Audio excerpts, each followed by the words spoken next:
I'm out. Yeah. Speaking of inside jokes, we beat to death. Yeah. So did all the I'm gonna go ahead and pull up the document that we did. Basically what your camp's been doing for the first, you guys have been in the woods for 5 days now. So it's been effectively 6 days since you guys escaped the invasion, so to speak. So you guys started off with just 53 provisions and 8 permanent shelter, or enough shelter for 8 people. And that was pretty much Valky's home. That's where the 8 came from. Since then, after 5 days later, you guys are down to 44 provisions. So you've lost about 10. But you've got enough temporary shelter, so everyone has somewhere to sleep now. Now, the temporary shelter, that's more like lean-tos or tents or something like that. This isn't, wooden structured walls and stuff like that, but it's at least something that you guys can get out of, the weather, at least a little bit of protection from bugs and stuff like that. So you've got enough shelter for everyone right now. Now, the temporary shelter wouldn't work in the winter, but you guys have about a month or so before you have to worry about that. So, and you guys had already, thanks to Valky's natural 20 earlier on, you guys have already found some caves that are going to work nicely. It's just a matter of getting enough muscle and getting in there and claiming them. And you got basically 20 points worth of livestock, which I'm trying to think of a way to, you probably got the equivalent of a couple cows, probably 6-8 goats, and probably 2 or 3 dozen chickens, that type of, you probably got about that amount of livestock, which is helping you guys quite a bit as far as just getting milk, eggs, and that kind of stuff from them. So that helps with your keeping up with your food and all that.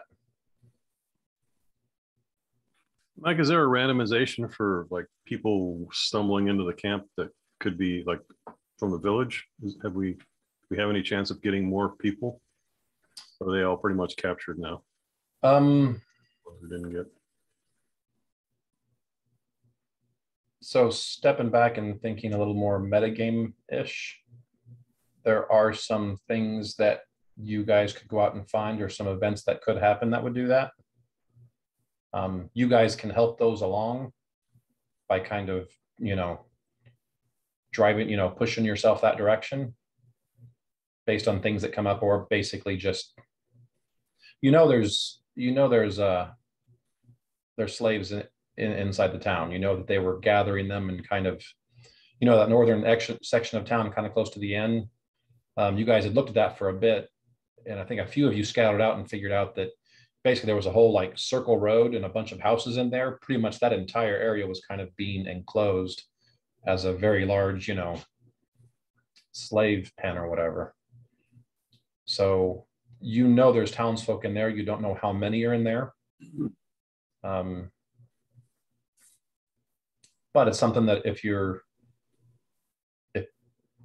guys want that, that's something that you can maybe send scouts to keep, you can get to this side of the river and they really aren't coming across, or they can't come across in droves. If you got someone that can get a perch up on one of those trees that's, less than a mile from the river, you could kind of look and see what's going on. Yeah, we definitely need to do that just to make sure if they get a rope bridge again, we can destroy it again. Right. And that was what you did last time. You set them back. It took them about 4 days progress to get to the point where they had some little rope bridge across, but they were starting to try and make it permanent when you guys found it and then took that out. So you've reset that. So they're back to square one. But yeah, there's some things that could come up to find some, or like I said, if that is a focus for you guys, there are things you could do to, make that more likely. Does that kind of answer your question? Yep. Yeah, it does. Thanks. We can put the bat up there to keep watch. Yeah. We probably need to keep the bat with us though, because we're going to be out doing crazy stuff too in unexplored territory. We've got plenty of we've got what, 3 or 4 warriors, and we've got a couple NPCs that are higher level, like ranger types that can help us with that kind of stuff. So I don't know that we need to do that, Jennifer. I'd keep the bat with us, really. We could use it for if you guys go to the. I mean, you can see. Let me put you on the overview map. Okay. Let's move you guys to here. So if we talked a little bit last week, me and Chuck and Mike, and kind of the consensus I think that everybody thought was a good idea was to start exploring all the gray tiles and get rid of some of that, because we're not really strong enough to take out the troglodytes in the caves yet. And we can't really go back into the city yet, I don't think, safely. It'd be good to know what's out there so it doesn't know about us before we know about it. Yeah, right. We might make some money doing it. Yeah, so there's, I mean, I think. but yeah, there's there's no telling what you could run into out there. Good stuff and bad stuff. So, and I would think Balky would. You're an intelligence caster, right? I believe so. Hang on, I haven't opened up my character. So Balky's probably super smart. So yeah, I think I am intelligence, and I am super smart, of course. Super smart. Just ask me. Just ask me. I'll tell you how smart I am. So yeah, she would know you guys can't obviously assault the village, assault home, but she thinks she's still got at least, or potentially, a mom and another sister still in town. But we had established they were carried off and went through the portable hole thing. Yeah, that's what I thought. You knew they were carried off. You don't know where they went after that. You saw some of them getting taken through a portal. And you also saw a lot of them getting taken to whatever that area was that you assumed that they were building up for a slave pen.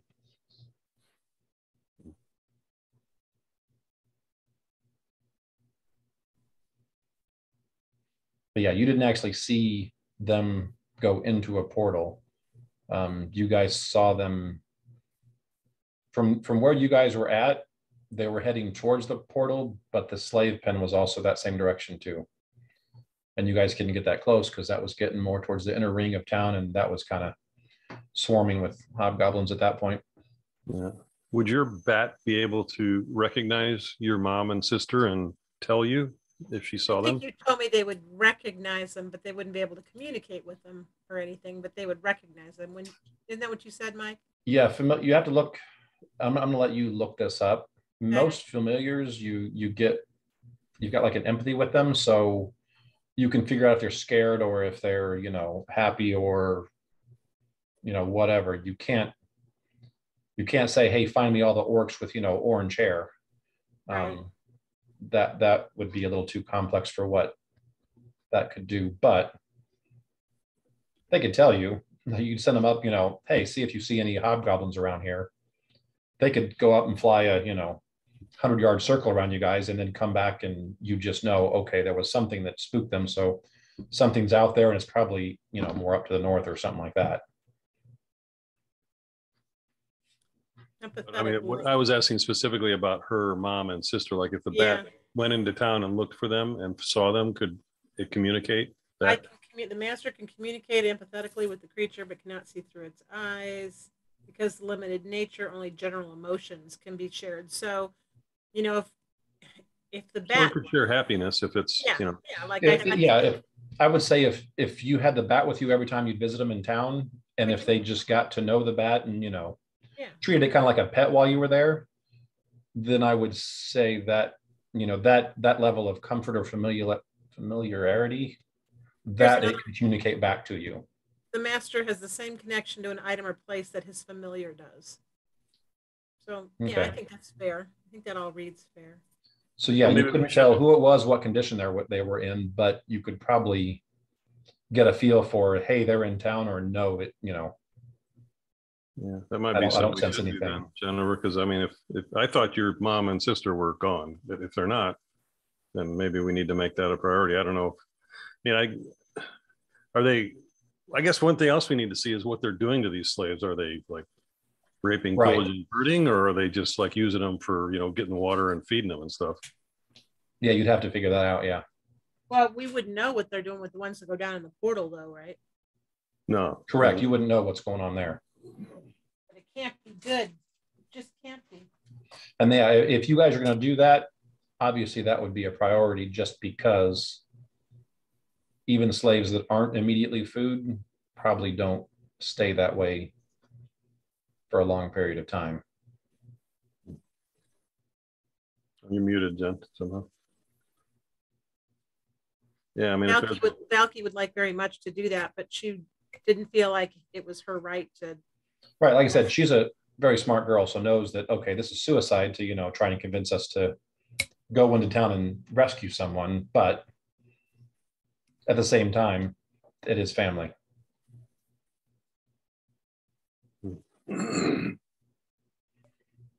So yeah, you could actually spend some time scouting that out. This is and I think I've told you guys before, this is a very sandboxy part of this module. There are so many things that you guys can do. Very few of them you have to do. Some of them are good, some of them are bad. It's just a matter of how thorough you want to be and which direction you kind of want to take it. So there's not I don't want you guys to think that, okay, we're missing the railroad, which is what typical modules were. We're missing the railroad. We don't know where we're supposed to go. This is meant to be kind of okay, you're on your own. You've got nothing. Make something out of this. Go is kind of what this part of the module is.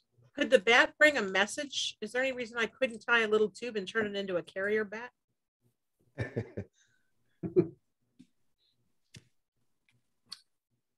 Tiny, like. Yeah, if you could do something small.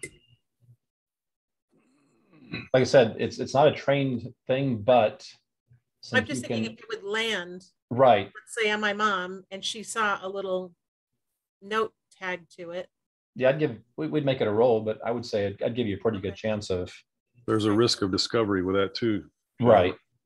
But they already know we're out there. Well, they know we're out there, but I mean, if we specifically send something to your mother, then they're gonna kill your mom. Yeah, they're gonna be up. She's gonna be up on the pole being tortured in less than an hour. So yeah, I don't know about that. So I don't know. We could be general about it, like the bat just happened to land on her, not call her mom or anything. You know what I'm saying? Right. I guess the only message I would want to convey would be, do you have any freedom, to move? And then if so, to where, right? To get an idea. Right. If they're just shackled in a shed, then the bat's not going to find her. If they're shackled outside, the bat's going to find her, and the answer is going to be no. And I guess the bat's the only one really that can get over there easily too. So maybe that is really a good idea right now to kind of do some recon if we want to know what they're doing over there. I mean, you as a fox. If I got over there, I could mess around. Over there, the thing is, on this side of the river, you would be overlooked very easily because you're close to the forest. On that side, you'd be a little bit more out of place. Yeah. But obviously, you would be a lot more easy to overlook than a human, over there. Right. That's pretty stealthy too, right, Jennifer? Yeah, pretty stealthy. So Takeshi's going to suggest that we put Auburn and Nanette in charge of surveillance. So send them over of the bridge. To the bridge and just kind of. Yeah, and then we've got we've got 3 other warriors that we can use to protect the villagers and kind of alternate watch. Okay. Now, when you guys get back to, so basically you guys get back, we're picking up as you guys are on your way back to town. So you guys are just getting back to town. You guys are all kind of exhausted because you just carried, I think it was. Yeah, there's 6 crates of 40, 6 crates of 40 pounds. So 240 pounds. So 240 pounds of of crates and stuff, and you've carried it a couple miles. Plus weapons And and stuff. it's And not who like do it's we been have? a nice flat road. This has been, Who was there, Mike? We had, I know Nanette was there. Who else was there? Nanette brought one of the NPCs with her. So there was 2 others besides us. So yeah, so it was basically the party, and then Okay, so we can probably get all this loot out of here. It's just going to be a pain in the ass, and everybody's going to be tired. everybody's gonna be tired. And like I said, you guys are getting back at the end of the day, Mhm. and this is day 5. You're getting back at the end of that day, and yeah, you guys are kind of all beat. Okay, and we distributed all the weapons and the armor and the stuff we Yes. found. Mhm. So we So need at this stage, probably half of your group, probably half of all the people from town have at least leather armor on or better. studded leather is what mostly it is. No, so leather, yeah, that's what it is. So, I mean, even people who aren't fighters, studded leather isn't anything. And since you guys are out, trying to stay alive, everyone would take, even the ones that, even the older women that are cooking, they still probably wouldn't mind wearing some armor just because you guys are always out in the open and always, under threat. Every time I'm cooking, like especially over a big hot pot, I am dying to have some leather on too. Yes. You're like, that would be great. That's going to be fun. with some metal studs that With can metal heat up. studs. Especially That on the would be- wrists. Yeah. That would be awesome. Mhm. I'll be right back. You might be okay with that though, if you thought that Arrows were arrow incoming. could come at any moment and from somewhere out in the woods that I can't see and skewer me. So you guys get back, you guys are discussing this, what you just said you're doing. The only piece of news that has come up in the last day and a half since you guys have been gone is that one of the groups that was out foraging up north, one of them had a pretty nasty gore, but they said that they'd run across some super huge boar up north. And they basically just got out by like climbing up a tree. One of them got hit. And so like that had a nasty gore. He had to get helped back. And then Rihanna, healed him once he got back. But they say there's some super nasty boar up north that Sounds like me. one could get us a lot of food. Yeah. 2, if anyone goes up there, this thing will kill. So if we send anybody up north to forage anything, there's a chance they're not coming back. Yeah, so we need to go clear the place of angry bacon. Yeah. Of angry bacon. So that's the only thing that's changed since you guys have been gone. The only thing we really haven't been taking advantage of, Mike, is the training thing. So we've got 2 higher level experts, Mm-hmm. a cleric, and an aristocrat. We need to get those guys, because Yeah, I don't know we- that we yeah, weren't really yeah, even it's using them, right? Because all the roles we were doing, I wasn't doing those guys. Right now, they've all got like for instance, Oh, some of them are doing stuff that's helping out. Yeah, right. yeah, like the innkeeper. What was her name? Kidding? Is that? No, that's the shop. No, that's the shop owner. Shop. Let's see. Can you There's use an aristocrat other than like Jet and Oral. Grandson. Jet's it. Jet is actually the one that, as long as you don't have her doing anything else, she adds 10% to all the provisions that you guys acquire, just because she's very organized and she's good That's with right. Okay. So making sure there's no waste. So you can't use her and get the 10% bonus. So I assume you've been using her as the 10% bonus and not actually rolling, having anything different. Kinning, as long as she's not doing anything else, if the camp gets attacked, I think she provides just because of her +1 to attacks. Yeah. Yeah, she gives you guys +1 to attacks. And Oral's doing stuff, and Rhina. So yeah. Well, if you don't have them doing stuff, and it's on that sheet that I sent out, which I'll send an updated one. They sometime provide bonuses. Play in April. He can be making you, minor healing potions. They're not even cure light potions, but they're like a step down from that. He can be making those, or he can be making stuff that helps you with poison. Yeah. There's several things, and I assume that you're doing that. And start. Yeah, so they're all pretty much covered, except for the 2 ranger fighters, and they're doing stuff too now. So right. the only one that's not doing anything is Slate. And Mike, I want to keep Slate with me to learn Terran. I'm going to just basically keep his interest by having him teach me Terran as we just move around. So you probably got a few words whenever Rock, was it Rock? Was that Don's character he played for a couple times? Was it Rock? His character was the one that knew Terran. Yeah, right. So basically, I'm going to say, yeah, you picked up enough to kind of get a base, Yeah, it was Rock. a basic understanding back and forth. And then, yeah, you've been trying to keep around whenever you're back in town, to keep the Earth Elemental close and kind of building that, that language up between you two. Jennifer, did you have an interest in learning Terran? I know you've got a lot of languages. I'm pretty sure that's might be something. Sure, I would. I mean, given the time. Yeah. Do you remember the elemental that we ran across, the Earth Elemental? Mm-hmm. Did he speak Terran? Yeah, he only speaks Terran. So he's not summoned. He got like booted to this plane somehow with something that happened, and he was like trapped, and we kind of helped him get out of the situation he was in a little bit. Right. Yeah, he came through in the gate. Yeah, so if we can keep his interest and learn Terran and speak with him, he might stick with us, and he might be a good asset for. Well, I don't know that he has the ability to return home whenever he wants to.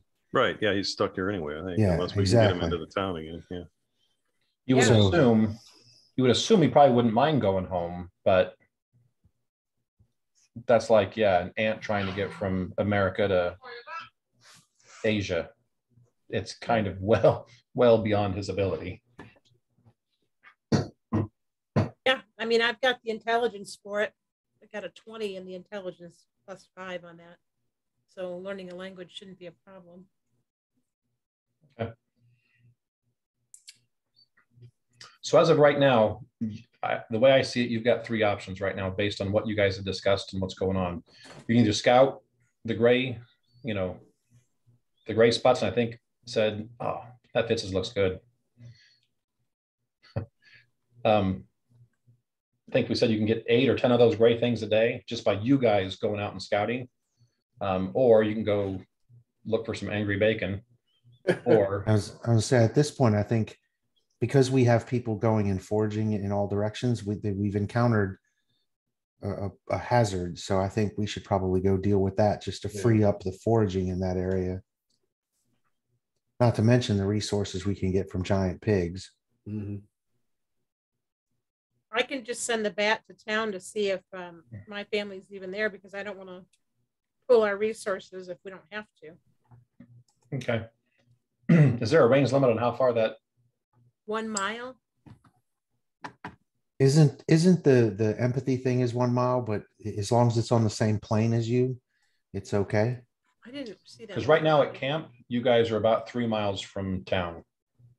Right, but I mean, if you talk to it when it's next to you, and say, go and see if you recognize my family, and come back to me with information. I think as long as it stays on the same plane, it can keep that task. A familiar grants special abilities to its master as given on the table below. Special abilities.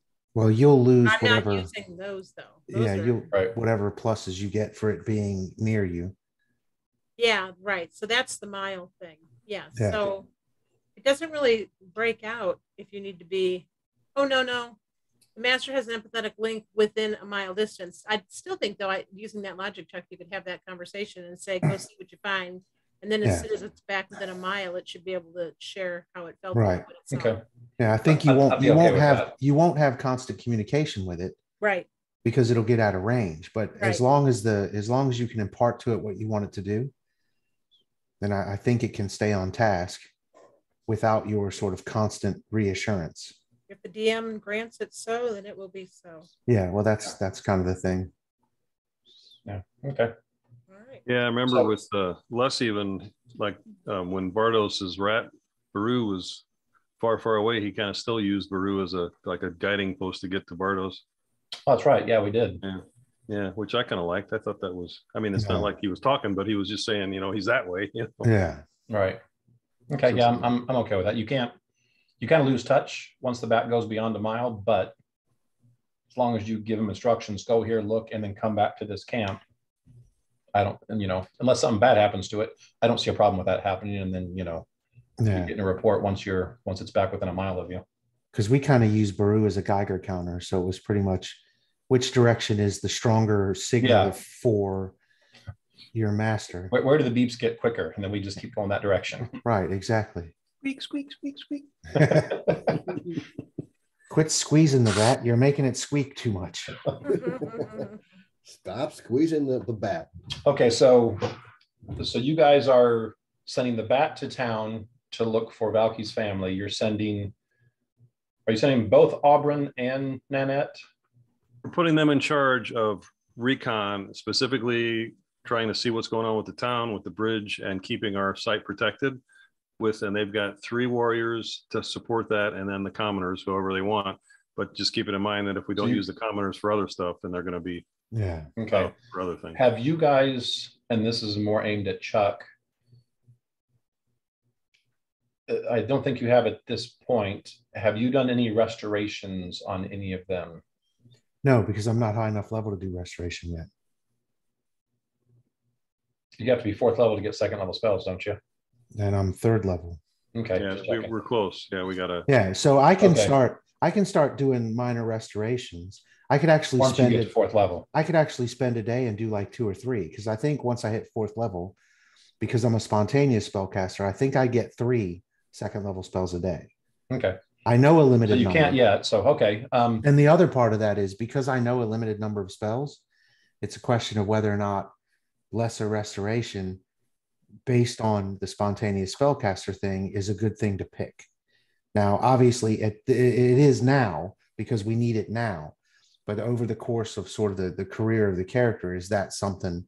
Well, you get to, with the spontaneous, I think every level that you get new spells, you can actually forget a spell and you can replace them out. So, and I'm just saying that would be so at fourth level I get 2nd level spells. I think it's not until 6th that I get 3rd. Correct. So at 6th, if the lesser restoration was no longer the important thing it is now, I can swap it out. But correct. That's what I'm going to have as at least one of my 2nd level spells for a couple levels. Both Nanette and Auburn are both still in a disabled category. Yeah.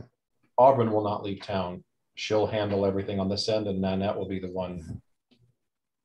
Like I said, they're both not 100%, but with Nanette not having any vision issues, Nanette's the better one. So if you put them in charge, that's what's going to happen. I mean, they'll talk about it for a little bit and then let you guys know before you guys take off and go anywhere that Auburn's going to kind of stay in town and coordinate from in town, and Nanette's going to actually grab a person or 2 or, basically go to the edge of the forest and kind of scout out. Wait a minute. Just to make sure that we have good information, in the 2nd level spell list, I'm not seeing restoration of any kind. Lesser restoration is what you should see. Well, I'm trying to figure out how maybe it's in R and they have restoration, lesser. Yeah.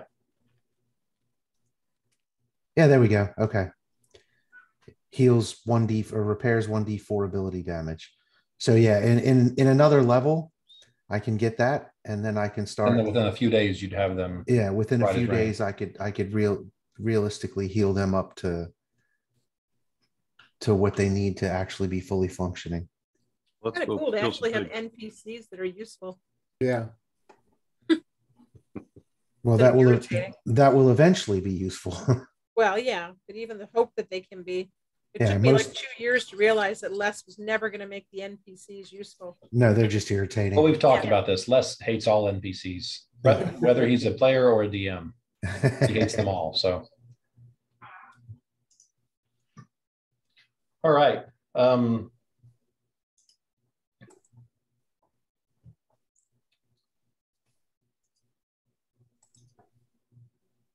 So do we need to take the person that saw the pig, or can they give us a good enough description to... They're probably not brave enough to go back. Okay. So they're gonna have to give us a description. They'll be like, this thing was huge. This thing was like probably at the, this thing was probably 5 feet tall. A big pig. So basically, we just need direction and some form of distance. Right. And look at that guy and say, if I go there and find a piglet, you and I are going to have words. you and I are going to have a talk. This didn't happen at night, did it? I sure don't want to run into a wereboar. Yeah. Where They'll say no. Yeah. They'll say no. This was Bearbor. This Yeah, was that's a real thing. They're nasty. Yeah, like Yeah. a werewolf, except a pig. Yeah. Yeah. Doesn't sound pretty. They'll say it was several miles north and maybe a hair west. Was it a hare or a pig? Both. Dad jokes. We got dad jokes. Mhm. And what are these squares again, Mike? Each square is 1 mile. Okay, so not too far away then. All right. Yeah. So, but they'll say there were several miles, which is 3 or more To the north to the north, and then slightly and maybe west. a little bit to the west. Well, you said we could clear what, 10 of these cubes a day? Yep. So 2, 4, 6, 8, 10. Yeah, we can get 5 miles north and clear basically 2 miles in each direction. Right? So like here and Yeah, here, we go. Yeah. and we go 1, 2, 3, 4, 1, 2, 5. 3, 4, 5. How about that? Yeah, and just zigzag. Yeah, it works. Well, Okay, so I thought we were here at you start off at Val. Oh, Yeah. okay. I was thinking of the other thing. so it's hang So- on. Where's the damn draw line thing? So it's here. And then 1, everything to the 2, left of that 3, as well, 4, right? 5, and everything to the left of that as well. So these 4 squares, 2 at a time, and we can do that in 1 day. And he said that there was a couple 3 miles north and maybe a mile west. So that Oh. should give us. You're guessing. He can't give you exact, but he'll Okay. say probably several, probably 5 or 6. I don't know, somewhere. He'll Well, say it was a good distance north. Several just changed because originally you said several was 3 or 4. Well, 3 or more. Now several is 5 or 6. Yeah. No, it's obviously not where we've been. So let's keep Yeah. going. Yeah, so we're gonna have to camp Okay. because those 10 squares are what we can accomplish in a day. Okay. And you guys knowing this, so Valky, your bat was going to go to town, look around, come back to the camp, and then I guess head north to find you. Yeah. Okay. So that bat's going to move a lot faster than you. So about the time you guys get to the end here, so we'll say you're in this square. Your bat probably makes it by nightfall. You guys have already got your camp. You got a little bitty fire built, and then your camp or your bat comes into the camp. You do get that familiar feeling from that bat. That was funny. That familiar feeling. Yeah, not worded right, but we were talking about that familiar. I know what you're saying. Okay, so it sounds like they're there still. It sounds like there's a shot that they're there.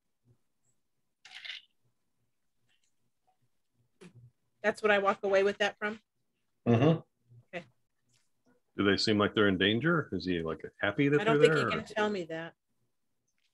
I don't think I get that. Do I get that kind of information? Give you a sense of urgency. I mean, Do I need to roll for that? Do you have like maybe a handle animal? Handle animal. I mean, you get this kind of natively. I'm just trying to think of something that. I have it, but I have absolutely no pluses in it. Okay, so that probably wouldn't be it. Just give me a natural, just a regular roll D20. We'll see just about how. Okay, so you don't get much out of it other than You think the bat came across them, but you have no idea anything else other than that. They're there. They're there. If we can work it in to try and bust them out No. as soon as we're strong enough. Yeah, we got to get a little stronger first. Yeah, no Yeah. doubt. Okay, so I assume you guys do your normal watch. All four Yep. of you each taking 2 hours. Yeah. Or Okay. This night is pretty uneventful, but I do need a survival check from everyone. and then that's what you shall have. Ooh. You got the icons on this map anywhere? What's that? Uh, No, but you shouldn't need your icon. well, some of them, I think I got them. Most of them are not on. I don't think I got some. Ah, okay. Yeah, sometimes you got to click on it to. Oh, I do have survival. Yeah, that's not on my. What is it? Okay, so I've got a 17 and 11. Yeah.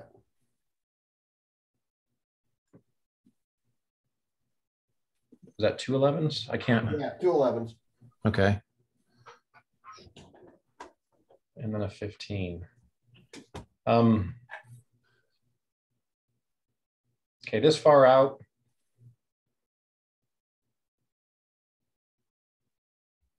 At this stage, you guys don't get anything.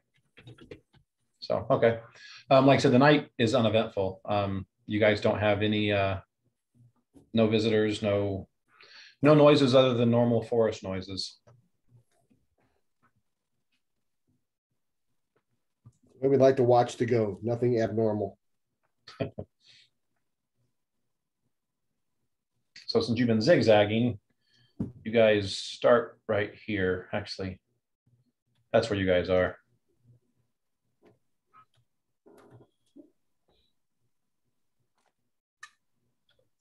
Okay. So based on the thing, do we still think we need to stay within the same east-west path and just go north? I'm going to spend a Zigzag. little time as a fox too, Mike, and do a little scent research and try to actually do survival for tracking. Okay. You know, once we start moving. That can't hurt. Okay, why don't you give me that survival as you're moving? Which direction are you guys going? Are you guys still holding the course for a little bit longer? Yeah, that was kind of the question. Do we want to go north and then east, north and then west, and keep the same two-line path? Or do we want to go further west and create a 3-line path? I mean, we're out 5 miles already, right? So I'd say let's go east. It was supposed to be east of us or west? No, it was supposed to be north and a touch west. And like I said, he said Let's around, do one more column then. I said a few, he said Yeah. probably around 5 miles, but like I said, he's not Right. a map guy. He just knows this is about how long it took us to get here. We know it's that direction. And you don't know if the angry bacon stayed in the exact same spot either. So Angry basically, bacon can be unpredictable. the DM lied, and now we're going further than we thought we were going to have to. That's all good. That's all good. that's what I'm saying. He was enhancing our gaming experience. By giving us a dullard NPC. You've got lots of those right now. Yeah, You've we've got a got bunch of some- city folk who just became wilderness people. yeah, we've got some aristocrats. I already figured we'll use those for bait later on. Yes, I think they're only worth trading in for money. We get 25 ahead. Yeah. Do we have Okay, any everybody. Do we have any politicians we can at least use those for fish and bait? The lawyers. Exactly. So are you doing the orange line? I did that. Yeah, if that's okay, let's try that. That's a little bit. Is that Okay. east, that's west, and that Yeah. covers. Yeah. Works for me. That'll give us some more breath to. Okay. Well. And what did you get on your smell roll? 14. Because wild boars are not subtle. No. No. Shouldn't be hard to find. Being a Texan, you would know that. Oh, they stink. With- Taste great, but they stink. Really. Okay, so Gordon, when you get to this one and this one, you can't locate anything, but you've definitely got a large animal scent that you're picking up on. Like I said, you don't know where it's at, but you don't think you're too far away. No direction on his senses. No, not with. It's just with what he rolled. He's like, okay, something's around here. I just don't know where it is. Omnidirectional funk. Yeah. So, and we did 1, 2, 3, 4, 5, 6, 7. We can do 10. Is that what we can do in a day? Yeah. Yeah. So you guys have done 4 so far. So pick the next direction there, buddy. Follow your nose. Let's go north. Let's go north one more, and I'll do another survival and see if he's still in that.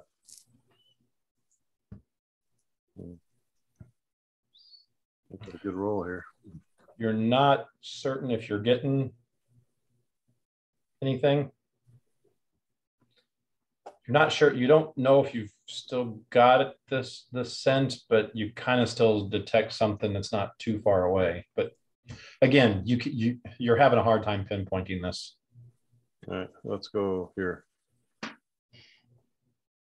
Oops.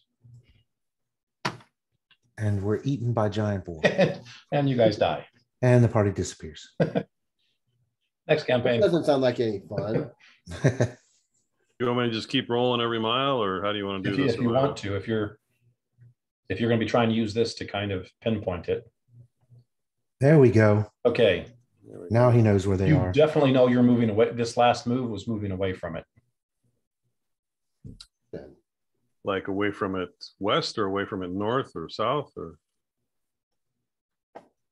I just say you know this was closer to it. Yeah, you moved west, so it's the hotter, warmer game. Colder, hotter, cold game. Well, then let's try that one.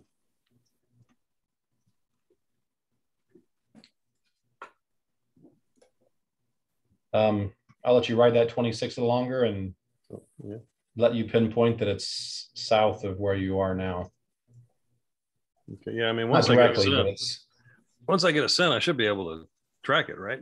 Right. Like I said, the 26 is you were technically too far away to sense it. So since it was so high, I'm saying you picked up on the fact that you're moving away from it. So 7. All right, well, let's go 19. East. Yeah, you think it's somewhere either south or east. Okay, let's go east 1, and then I'll try again. So how many is this? 1, 2, 3, 4, 5, 6, 7, 8. You got 2 more before it gets dark. There you go. Don't sink my you know it's it's not too far off, and you know what's directly south. Okay, well, let's go south.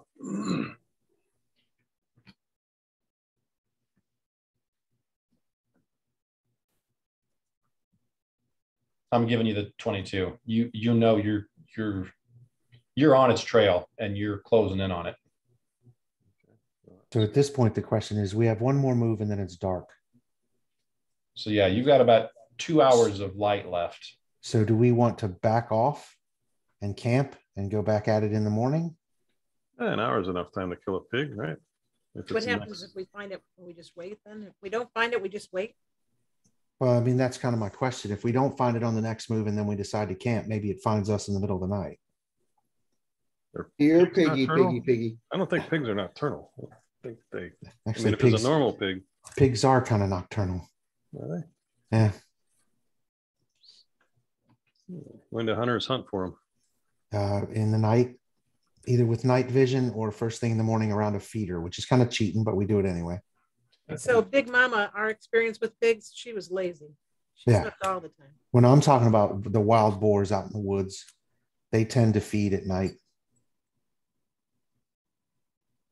and tear up stuff at night. So what? I mean, if we keep a watch, yes, boars are aggressive, but they're not going to necessarily attack people unless we're I would agree with babies that. or something. Can that be true, Chuck? Oh yeah. I wouldn't think they're that quiet. And if they did, as long as we keep a watch, then we'll just have to wake up in the middle of the night and. Besides, if it comes to us, we won't have to traipse around anymore. Here's the difference. How often do animals in Dungeons and Dragons behave like animals in real life? Because every animal wants to fight to the death, and that is most certainly not how animals behave. So, I mean, So what are you saying? I'm saying if we decide to camp, the giant boar might come snorting around the camp looking for food and such. Yeah. How they behave in D&D is not going to necessarily be the same way they behave in real life. Depends on our DM. Nope. You've heard my bear story, haven't you, Chuck? About And I don't currently have a 308, so I'm less than comfortable. What's your bear story, Gordon? Yeah, what bear story? one where I was asleep in Texas and up in the Guadalupe Mountains, and I put my gear like 20 feet up and 10 feet over on a limb. Yeah. And I was asleep at the base of the tree. Yeah. This freaking brown bear or black bear climbed over top of me, went up the tree, scooted down the limb, got my shit, dropped down. I didn't even wake up. Yeah. Never touched me. Well, he wasn't after you. Yeah. Yeah. He ate my toothpaste. He was after the food That in was your tasty. bag. Just think, you probably hadn't like showered in how long? Why would he be after you? That's pretty funny. So I guess I'm saying I'd rather deal with a black bear than a boar, because boars are probably a little crazier. Not as crazy as mama pigs.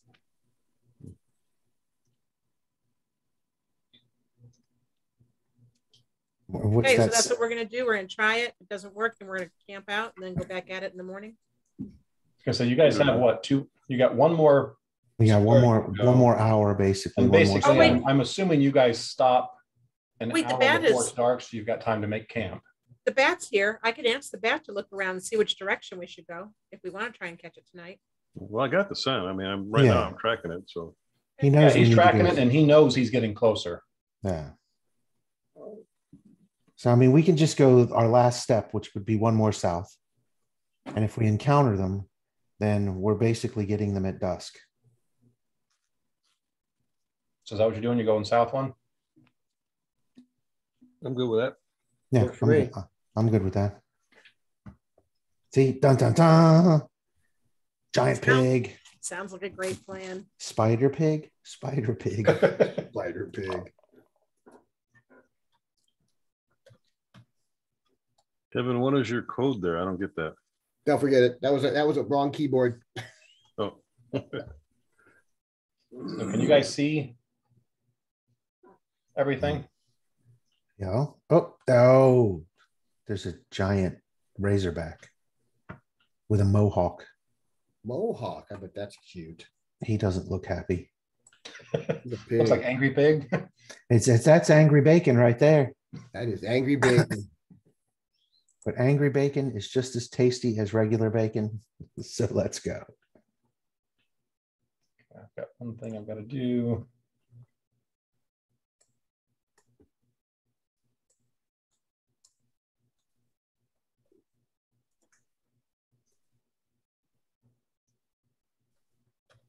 Did I grease the pig? And then we're going to try and catch it. Okay, we're being recorded. You have to try and do that now. Grease the pig, and then we figure it out from there.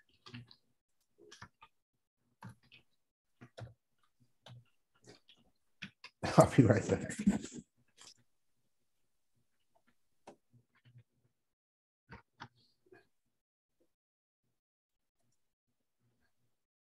Okay.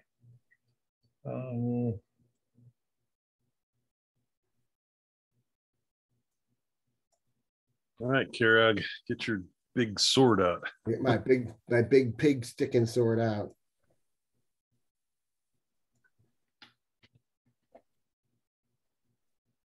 So I got an 80-foot range with my crossbow, and I got that sucker out.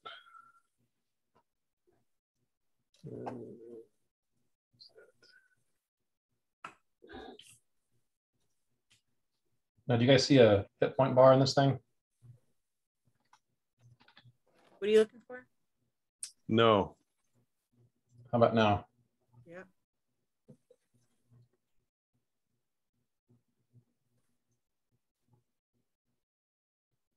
Where there ain't no shelter, is there? Yeah, no, we do. Can you see a health bar now? Yep. Yeah, there's a health bar. Make sure everybody, I grabbed these from the front page. Make sure all your hit points are accurate. Valky's looks kind of low. Kara, would you like to be bigger? Yes, I would. Yeah, hit points are not right. I pulled these off the home page. Yeah, those are not right.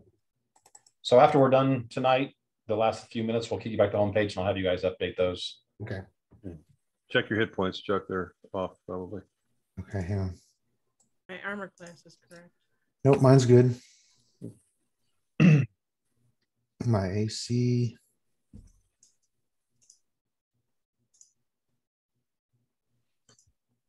Wait, what? Yeah, that's good. And yeah, Kevin, are yours Let me see. accurate? The hit points are not accurate. I'm saying you're using a third level character, right? Yep. Okay. I just updated that tonight. I didn't get a chance to update it before then, so it should be 22. So 22 is your total? Yep. You must have had a poor roll in there. Yeah. No, he's a lower level lower than us, I think. No, you guys are all third level. Yeah. These four, you four. How the hell do you have 22? That can't be. I got 28 and I've only got 24 and I'm third level. Yeah.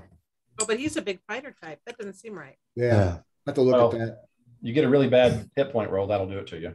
Yeah. Yeah, one of them can screw that. Because I'm in the same boat. I have 24 and I'm rolling on D8s. So, okay. I need to look at this sheet. Well, I'll make you, I'll enlarge you. Can I do that before we get started there, Les? Les, I'm so sorry, Mike. That's just So used to be it less. it's just, Just check the hair. Yeah, you If it guys is- have a little bit of a heads up, so I will give you a round or two to if you want to cast any spells before you get to where your guys are standing right now. I'm doing mage armor on myself. Okay. By the time you're standing here, the boar is aware of you. So this is going to be an initiative right here. But like I said, I'll give you guys a couple actions since you guys knew you were coming up on him.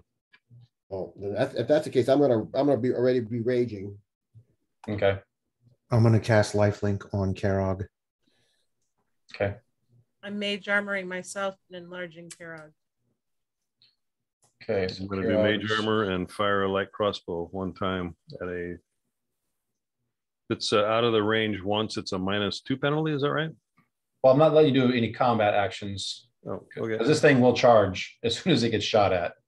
So I'm just saying you guys had 2 rounds of kind of, surprise or stealth stuff to do whatever you wanted to prepare before we're going to roll initiative. And All right. Well, in that case, the other thing I'm going to do is cast Bless. okay, so everybody make sure you got that factored in. So Bless on everyone and Lifelink on Karog. the Angry Fighter. We'll take Angry Fighter versus Angry Bacon every day of the week. What does that do me? What does that do for me? Lifelink? Yeah. And it doesn't do anything until you start to get hurt. Then you don't get hurt. I do. I don't want to get Or hurt. you get hurt less and he I gets get hurt less. You get hurt less. You feel invincible. You're like, whatever. Whatever. Gotcha. I got this. You So are your not cleric invincible. Screams and drops. You are not invincible, but You feel a little bit more like that. Okay, so everybody's Can you find enlarge on there, Kevin, to know what that's? I haven't I'll have to look for it.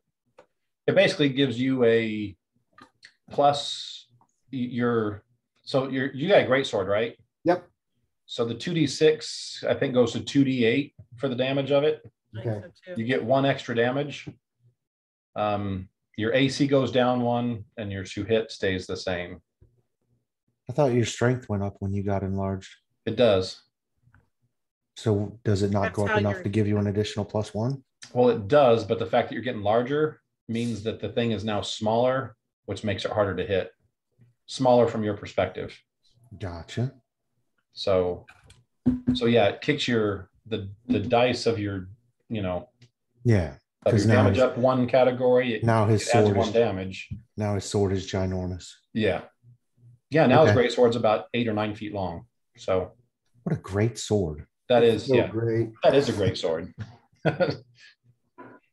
So, all right, well, I got turn order up. So if you guys want to go ahead and kick initiative off, we'll get going. Let's do it.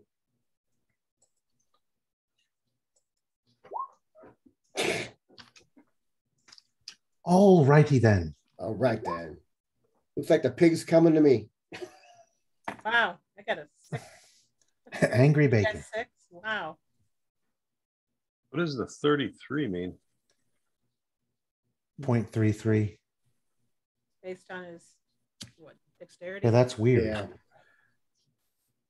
It's based on your dex, but it's usually 0.0 something. Yeah. I gotta look at that. Yeah, I don't think. I mean, it's not making them. It ain't gonna make that much of a difference. No. Okay. Makes you faster than me. So, all right, everybody's in there. Whoops.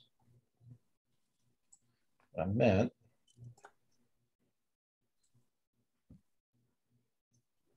To do that. Okay.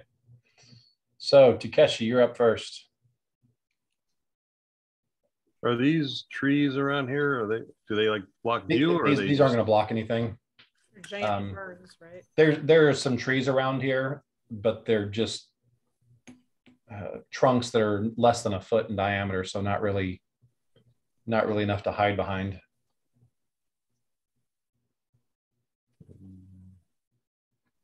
So yeah, if you're beyond 1 range increment, then it's -2. But I can move. And it's -2 for every range increment. Yeah, but I can still fire. So I'm going to do 10.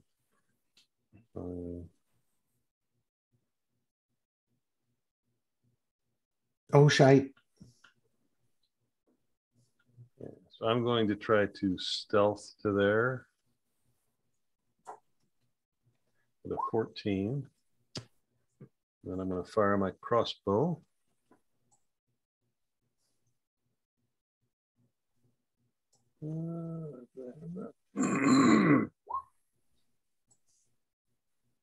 Okay. The board seems to be paying attention to you. That's not good. And that is a hit. So you open up this combat, crossbow bolt, you hear a twink, and then you hear a snort as it buries itself right into the haunch of this thing.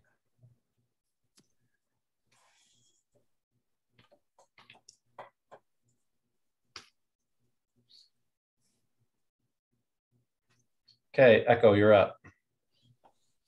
All right, hang on. I need to stay within 30 feet. Oop, don't move.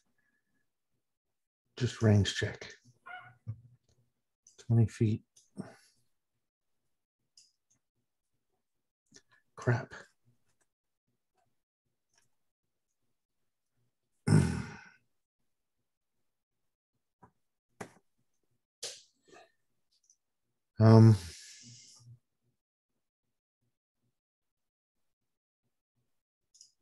Okay. Tactical readjustment. Recalculating. Yeah, pretty much. So I'm going to move to here, which breaks the life link with Karog, who no longer seems to be the target. You don't have to worry about me. I can take care of myself. Famous last words. Angry Bacon. Famous last Angry words. Bacon. Angry Bacon is next on a charge. And then from here, Bad can it be? oh, wait a minute. Let me look at, see if I have. Nope, that is my movement. Okay. So that's all I can do at this point. I'll ready my long spear.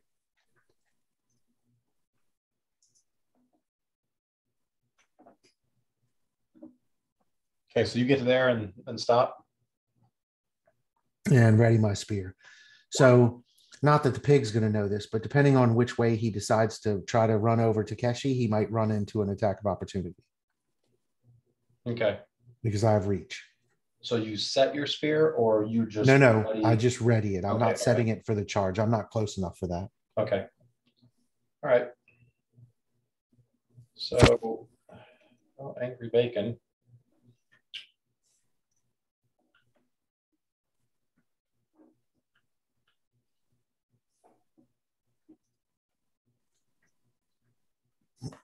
Oh, that's right. You closed with an 80, didn't you? Yep. He I don't like that appreciates, smile on your face, Mike. he appreciates that because That's his charge range. that's exactly his charge range. So he charges you. So that means this is going to be too higher to hit than what it shows. And within But his 10 armor is, class goes down too for the next round. okay.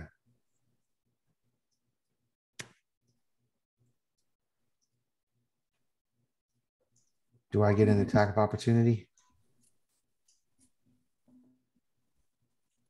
That's a miss for me. Not at this point. Dang it, why is this doing this again? Doing what again? So the first time I tried the dark, dang it, I'm just gonna get rid of that. First time I tried the dark background for this, they were using the stupid yellow color and you couldn't see anything. No. Well, then the second time I played, which was in one of Les's campaigns, no, it was a Friday night campaign. Yeah. It was all purple colors. So then you could see all the numbers regardless of which one you chose. But now I'm seeing yellow numbers on Friday. Yeah, now it's back to yellow. Now it's back to yellow and I can't. Okay. Well, turn off your night mode. Yeah. Yeah, that's definitely beta, it looks like. It's a Beta thought with that counts. some alpha leanings. Okay. Takeshi, this thing's just must have stumbled right as it got to you. This thing is bearing down on you hard. And you're pretty sure this thing is going to like extinguish your life with a single hit kind of, this thing's big and it was trying to get you with those tusks. But like I said, it must have stumbled and you kind of pushed, jumped to the side real quick. But yeah, this is a lot of angry bacon that's coming right for you. So, all right, Karag, you're up. All right. I'm going to move here, then back behind the pig. I'm gonna swing at it. Can you get there with one movement? Yeah, 40. I can move 40 while I'm raging. Oh, okay. So 5, 10, 15, 20, 25, 30. You have to go straight there though, right? Well, I can go up and over. Okay, as long as you can go up and over and still get there. Okay, that's fine. You think? Pretty sure. I didn't measure, so that was. I did. I thought I did. Want to double check. Okay. Yeah, if you can go around, then yes, that's fine. No, wait a minute. Maybe I can't. Hold on. Maybe I can't. I thought I measured it. You have reach too, so Kevin, you don't have to get that close to it. Yeah, that's true. Even if you were like here. So you probably can't get the flank set up. But Yeah, definitely can get to the side of it. let me get to the side. Yeah, that's flanking with me. This. Yeah, this that right. Let's do right there. I think it is. You show me where you're going to end up, and that is not flanking. Yeah. Is that as far as you can get and still attack? Let's see. 5, 10, 15, 20, 25, 30, 35. I can get to here on 40. Where you're at right now? You're right there. Okay. If you do a straight line to get there, it's going to get an attack opportunity because you're going to go right next to it, but you will be flanking.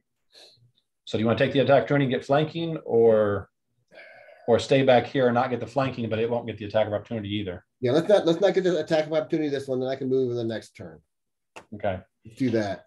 So yeah, you get there, you get a single attack, and it does not get to attack. That is definitely a hit. Okay, let's do some damage.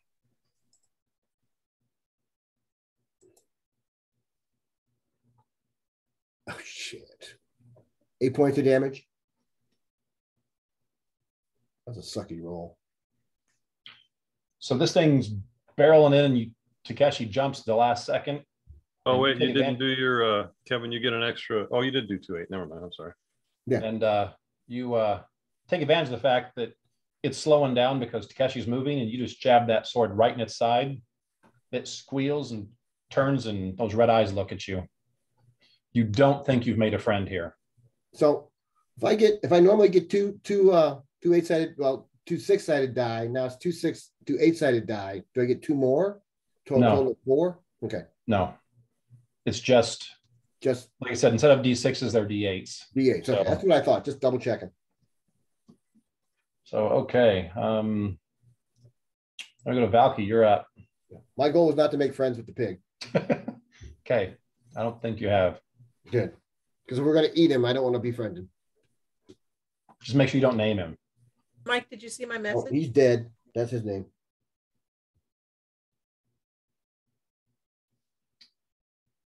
Hang on 1 second.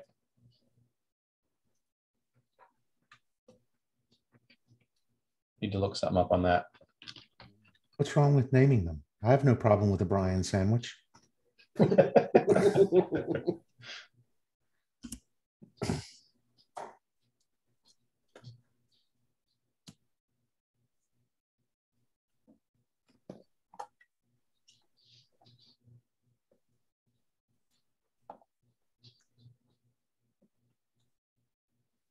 Okay, so for this, it's 4.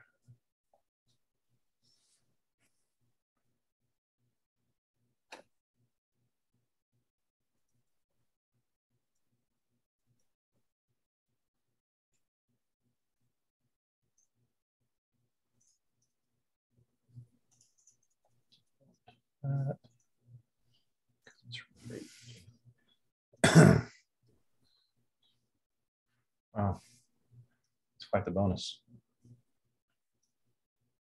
It's a good thing I rolled a 1. This thing topples over.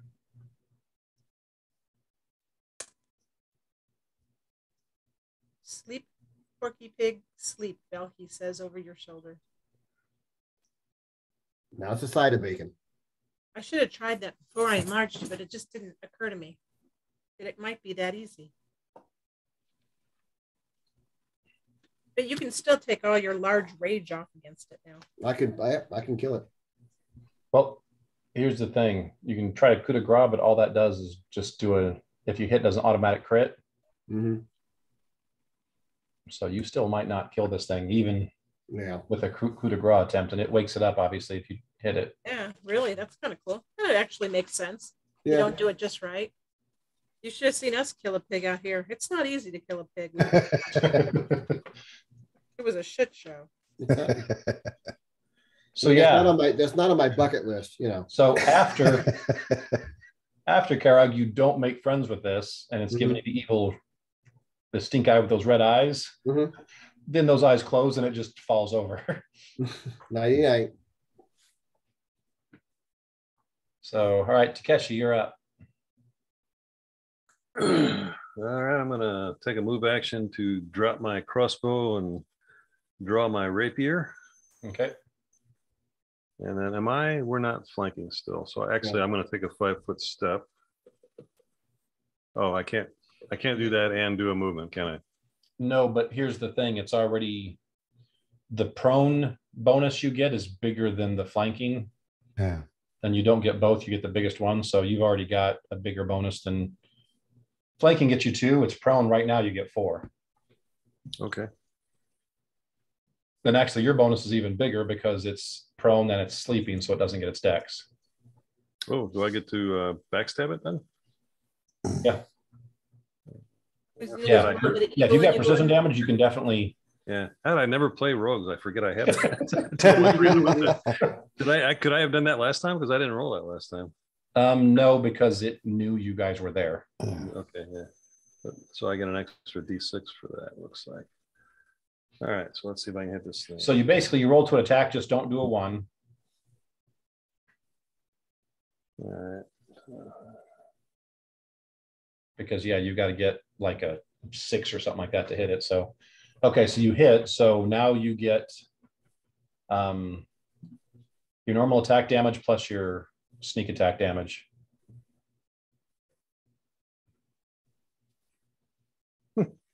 What the hell? Nice. Damn it, Bobby. You have to do 1, right? So that you have to do 1. So 4 points.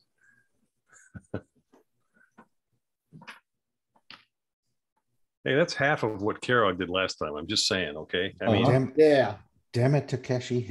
Okay. Every little bit helps. So you go to stab this thing, and you're like saying, you know what, let's try and get this thing in the chest and get the heart.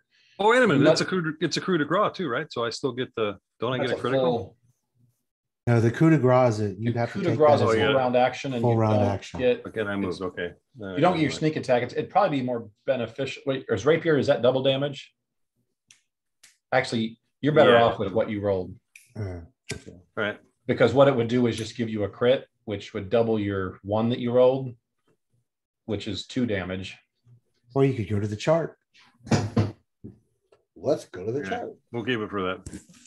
I'll let Carrie have all the glory. Well, Like I said, you go to stab it kind of in the chest, the pig, and you must hit some like shoulder bone or something, which deflects the blade out and just doesn't do as much damage as you had hoped. The pig does snort though, and those red eyes are now, looking your general direction. Echo, you're up.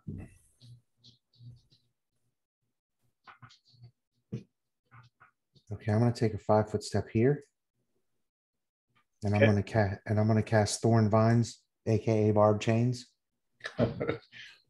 Now it's already tripped. It's already laying on its side. Already laying on the ground, yeah.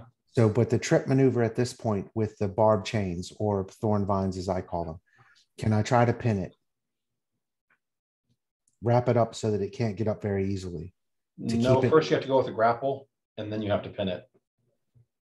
Okay, but it's already down. See what I'm saying is it's not grappled, and I'm causing vines to come up that would normally trip it, and I may not do this. So just tell me how you adjudicate this. So it's laying on the ground, right? So to pin something, you have to have it grappled first. So if these vines can grapple, they can go from nothing to grapple to pin. Now this thing's on the ground, which makes it easier to grapple, but you still have to do a grapple roll, and then you have to wait till the next round to do a pin roll. Well, so what they would normally, the other thing is what they would normally do is trip. Right. So if I cast this and do a successful attack against its CMD, would that keep it down? So it can't stand up on its turn, which is next, which would allow Karog to go off on it with pluses. The only way you could do this is if you if you delayed your turn, because it'll try and trip it, but it's already down, so obviously it won't trip it. If you delayed until right after it got back up. Yeah, I don't want to do that because then it gets back up. Yeah. You can't really use this to keep it down unless it can grapple. And like I said, it's got to actually do a grapple check, and then it goes to a pin check after that. Well, it does a combat maneuver. What's that? I said the spell does a combat maneuver. Yep. But I think the combat maneuver. Does it only do trip, or can it do trip or grapple? Now, hang on a second. It says I can either do it to do damage. I can either have it make a melee attack dealing a d6 of slashing, or attempt a trip, which is a link, combat maneuver, which is a link against the target. So it seems to me that what they're suggesting is you can only do a trip. Yeah. Even though they're both separate. I don't know why it separates out like that. So yeah, you can trip, or you can just smack it to do damage. Yeah, no, okay, well, I'm not going to do either of those things. Because if I can't keep it down so that Karog can tee off on it, that doesn't really help. So I'm going to do a 5-foot step here, and then I'm just going to do a long spear attack. Stab, okay. Yeah, try to skewer it. And because it's prone, I'm +4. You're +4, yeah. So this is going to be at +4. 28? Yeah, I think that hits. For 11 points of damage. Yeah, this thing just starts moving because Takeshi stabbed it, and you just stab it right in the chest area. Just stab this thing deep in there. This thing squeals and rolls away from you. You definitely hurt it. So how many points? 11 points? 11. So yeah, like I said, you put a nice hole in the front of it. You also are not making friends. We're not here to make. I'm not trying to make friends. I'm trying to make sandwiches. Exactly. Give me some bacon. I'd like a ham hock, please. I need an attack roll from all three of you that are up close to it, because this thing is standing up, because it's not a tactician. A 20. That's a hit. for another 8 points of damage on that attack of opportunity.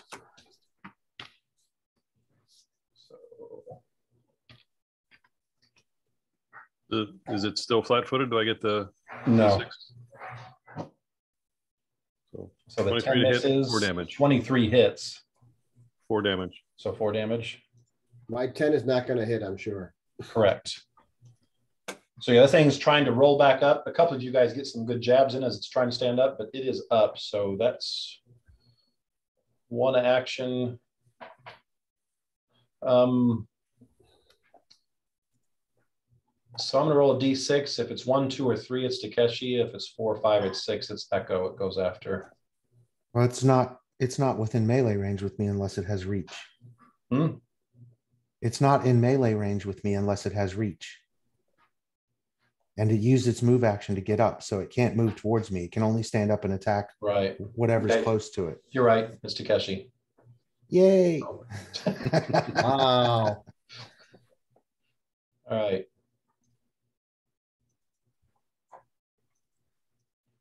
You got this, bud. There's no bonuses on that, right? 18? No, 18 is what it is. Okay, it misses. I got a 19. Okay. At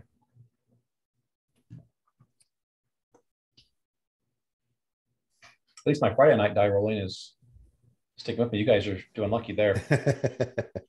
My Friday night campaign I've been in, and Kevin can attest to this. Yep. I'm doing Lothar rolling. Like Lothar would be proud. But see, at the same time, the fact that it always gets called Lothar rolling shows who set Lothar's the original. The super low bar for how badly one can roll. Lothar is the original. Yeah. No, I think I showed them like the last combat I was doing. I kept track of the roll, went back and looked at the rolls. There was like 8 rolls, I think. There was a 19 and then 17 in there. Everything else was 4 or less. So like the other 5 rolls were 4 or less. So, okay. Angry Bacon apparently isn't all that angry. It's more like just mildly, annoyed Bacon. Mildly irritated. Why irritated? All right. Slaps him on the snout. All right, Barbarian. Okay, Karog. Okay. See what I can do here.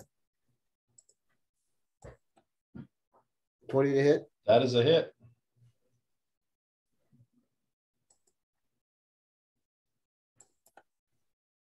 $11 points of damage. Okay. All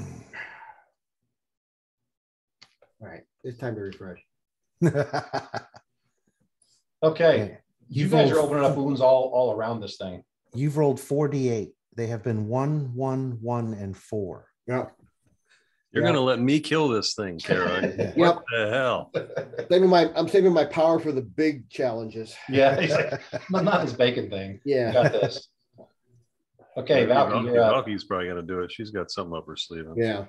I got a dagger. I'm just waiting. she's gonna kill him with a dagger. Doink. She's throwing the salt on him. Yeah. Oh, we're curing him early. Nice. Okay. Or she's assaulting him. I see what you did there. That's good. So what's Valky doing? Valky's watching. Okay. Takeshi, Giggling here and there. Yeah. Does Takeshi get the +4 for the dad joke? He's slightly amused by it all. Takeshi misses. Okay. Echo, you're up. At this point, I'll just try to spirit to death. Okay. So I'm not flanking or anything at this point. So 14. I think that might miss. Yes, that misses. So is that moving enough to keep you away from it? Well, and the spear out in front of me is hopefully enough to keep it away from me. Okay, so all 3 of you have done this thing damage. Yeah. So it's not enough to kill it. So yeah, 1 to 2 Takeshi, 3 to 4 Echo, 5 to 6 Karog. Yeah, come after me, Piggy. That's the other reason I'm not engaging. Carol. Okay. I win. It doesn't like the big guy, so But if it steps to him, he gets an attack of opportunity. well, it's only a 5 foot step.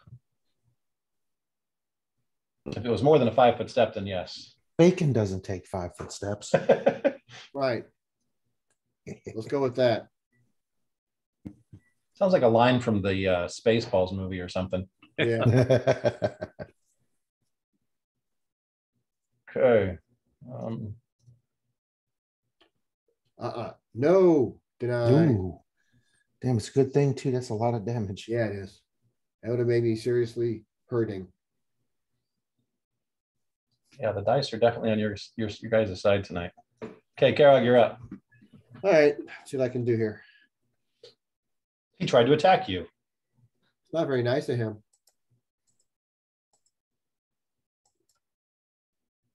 Does that smoke the pork? That is a hit. This might be it. Depends how much damage you do. About 12. There we go. God, what did I roll that time? Okay. You basically, as it tries to gore you, you spin around and spin away from it. Yep. And then just take that great sword just straight through its neck. Bye-bye, Piggy. Shudders for a little bit, and then he collapses right next to you. All right. We got bacon. Yeah, we Oh, didn't think gosh. this through. We should have brought a couple commoners to carry this thing. Yeah, because this thing weighs So 1,200 pounds. how much you say? 1,200 pounds. That's a guess. 1,500 pounds. 1,500 pounds. Wow. That's a lot of bacon. so based on this game, based on this module's rules, that's one. That's Two chickens. that's 2 chickens. That's the equivalent. That's the equivalent of 2 chickens. So it's one food source. 15 freaking 100 pounds of bacon. Well, actually, Yeah. like I said, it's about 55% total weight equals net meat weight. So So the 1,500 pounds, you're saying roughly 750 pounds of yeah, usable meat is in this thing? So according to this game, that'll feed one person for one day. That's about 400 pounds of bacon. Well, if, Yeah. if one of them's Don, that pretty much is accurate. Yeah, if it is done, yeah. So we got some ham hocks. So yeah, Let's step you've away got for just 5 minutes. Is that a good time now? Can I step yeah, away we're done for with 5 minutes? combat. So yeah, you guys do have about 750 pounds worth of meat. I don't know if you guys are strong enough to carry that back the umpteen miles you need. Well, probably. But the other part of that is, what role would it be? A survival role to field dress it and just take the meat and not have to carry the entire 1,500 pound non-gutted animal back? Good point. Yeah, you wouldn't take the whole thing. Right. So know we're what? just Based on your survival roll, that's how much percentage you could cut away from it. okay. So I'm going to make a survival roll. Anybody else who has a good survival probably should too. I will do one also. 23. Okay, by yourself, you can get the full 50%. So Oh, Takeshi, stop stabbing it through the usable because meat. you just stabbing randomly. The eye is perfectly usable. He's tearing up the ham hock in the back with his daggers. Stop it. He's trying to do the pulled pork already. It's like, wait a minute, you do that after you cook it. Pulled pork. You have to smoke it first. So yeah, I'll So you can spend a couple hours, and this is going to take several hours. yeah, to gut it, dress it, and get the meat off it. But like I said, you guys need to figure out how you're carrying 750 pounds. I know Carog's probably pretty strong. Yeah, I can carry some of it. You can probably carry them. Actually, you're pretty strong too, aren't you? Yeah. Well, my strength is 16. But But I can carry 90 pounds heavy.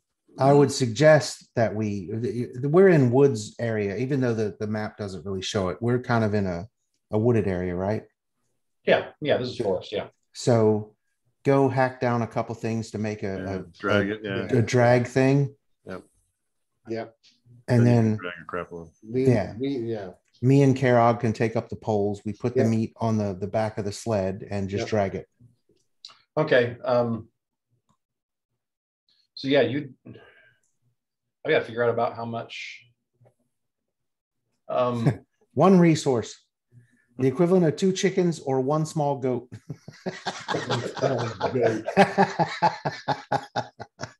Sorry, that's Yeah, just a funny. 1,500-pound goat. Yeah, the scale on this. I'll figure out what you guys are going to go over your limit.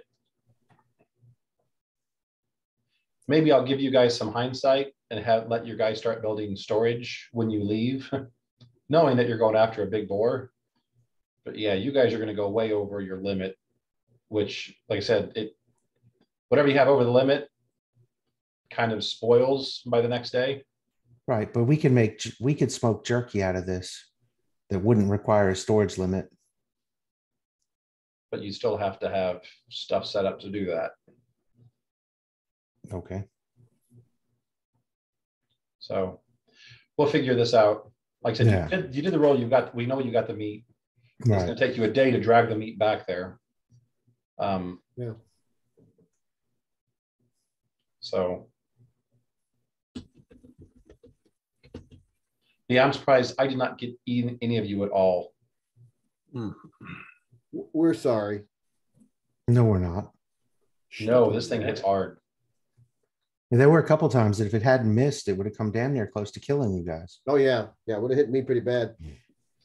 Because the damage was max. It was the to hit that sucked, which is we're thankful for. 19 points is the max damage it could have done on a swing. And it did 17 once if it had hit. And 9, if it rolled all ones, 9 is the minimum damage it could have done. Like I said, this thing hit hard. Yeah, especially with the charge. What is that, double damage or triple? Yeah, I was nervous for Takeshi during that opening charge. I was like, man, this guy's got a good to hit already. Add two points to it. Yeah. You guys have good armor classes. Or at least the ones he was attacking did. Yeah. So, all right. So you took a day, then you camped, and then another day. At the end of the day, you get to this. So actually, you're probably carving this. You probably just chose to make your camp right here. No. And you're probably the first few hours into nightfall, you're still carving this thing up. Because you guys only had about an hour of daylight left once you guys attacked this. Yeah, because we found it at the end of our search. So yeah, it's probably several of you working on it. You're probably primary, but yeah, you probably well into the first watch, you're still carving stuff up and still fussing at Takeshi to stop stabbing through the hand. Stop stabbing this thing. You're making this harder. Quit firing light crossbows into its ass. You're making this worse. With his one survival roll. So yeah, you do that. You don't hear a lot of animal noises overnight. Yeah. And any of you with any kind of survival assume that this thing kind of had. That was the apex. Anything that was stupid enough to stay is dead, and anything that could leave probably is left already. But yeah, you find kind of an area close by where you can tell it kind of not nested, but kind of, waddled. No, it's waddled. Whatever a pig does, I don't know. No, I can't think of it. They have places. Basically, it was pretty close to it. There's a creek that runs pretty close to here. Wallowing. With some mud area, so it. A wallow. They make a wallow. It's wallowing in the mud. So you find that not too far from where you found it, and that kind of assume that's where it. Lots of bones all over, lots of crunched up bones, and. Look at the bones. I'll search that stuff. Unfortunately, you do not find anything other than, animal parts and feces. Yeah, lots of that. Lots of feces. Whoa! Wait a minute. Never mind. Sorry, my bad. Give me a perception roll. Oh wait, it's got treasure. You don't find anything. Anybody else searching? Hold on a second.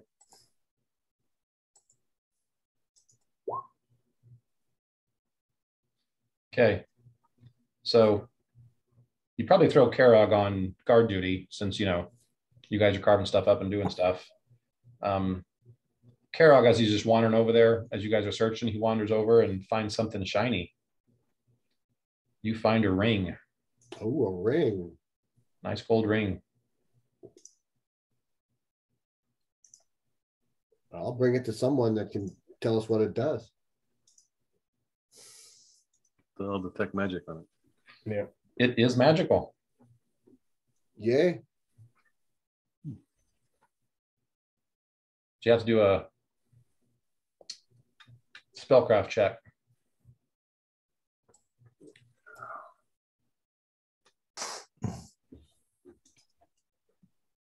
Algae might be the best one at that since that's an intelligence skill. Yeah, I'll try it. 17. Actually, 17 is enough. This is the ring you found is a +1 ring of protection. So adds 1 to your AC, stacks with everything except pluses on armor, I think. So, but you guys are so low. I don't think any of you guys have magical armor. Ring of protection. So basically, you find this in the mud where it wallowed around a lot. So anybody can use it. yeah. Yep. Probably best suited to the frontline fighter. Unless Takeshi is going to continue to run forward and become the frontline fighter, then we should probably give it to him. No, I'm good with Kara getting it. What was the ring again? +1. +1 ring of protection. Yay.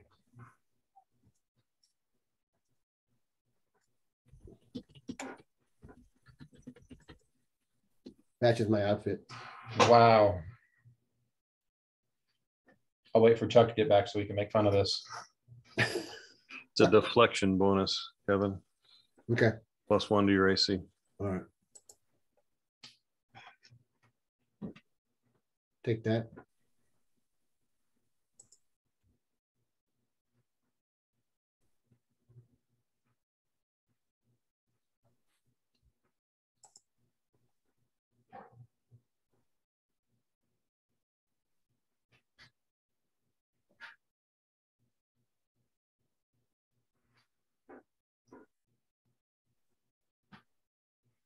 All right, everybody take a break.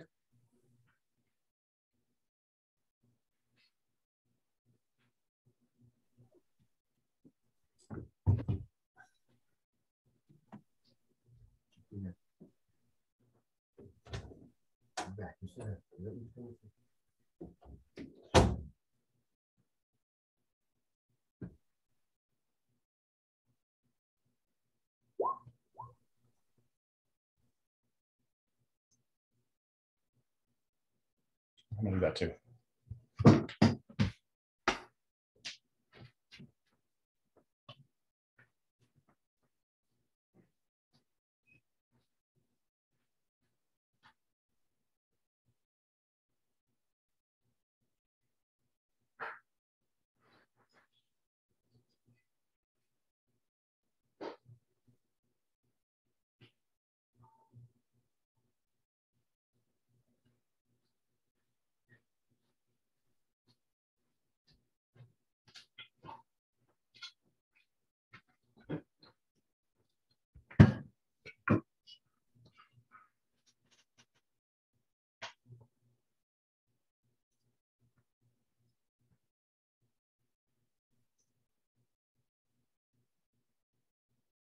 Everyone decided to take a potty break.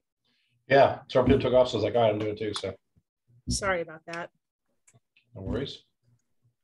I'm putting you guys back to the home screen. So if you want to go update your character on this one to current hit points. Okay.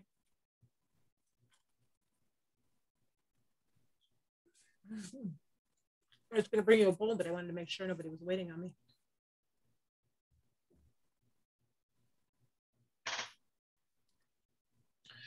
Yeah, that board did not have it was basically around the limit of what sleep would affect. Yeah. But because it had a rage function, made it very resistant to the sleep. But I rolled a 1 on the. Yeah, I got lucky. How resistant was it? It was like a plus with everything, and it should have been a +4, but with the rage, it ended up being like +10. Oh man! That it got to start with. Wow, we got lucky.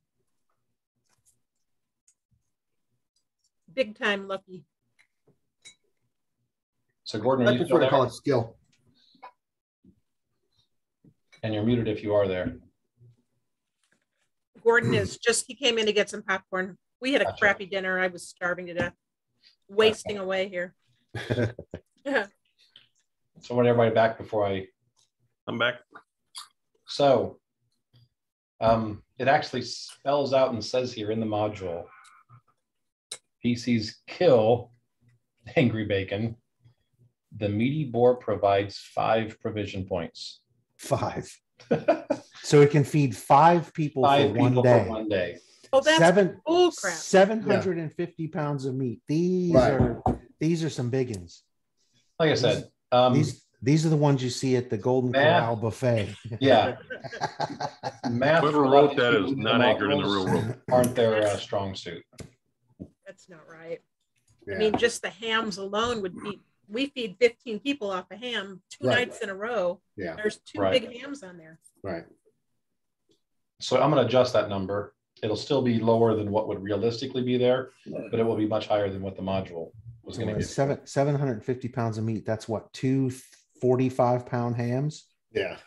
Sweet mother. That's a lot of ham. You can't even get that in your oven. No. So I put everybody back to the home screen. So update your hit points accordingly. Update them to what? Did we go up in level or something? No. These are what I pulled, and several people had hit points that were wrong. Oh, okay. So just make sure these are current. Yeah, mine are good. I think mine are good too, but let me double check. I had to change mine. Yeah, I got threatened for buying a ham that was like, I don't know, 12, 13 pounds when it was just me and Kelly and her brother, because we had ham leftovers for like a month. I love ham, so I'm okay with that. And she was like, don't buy such a big ham. I was like, why? I'm good.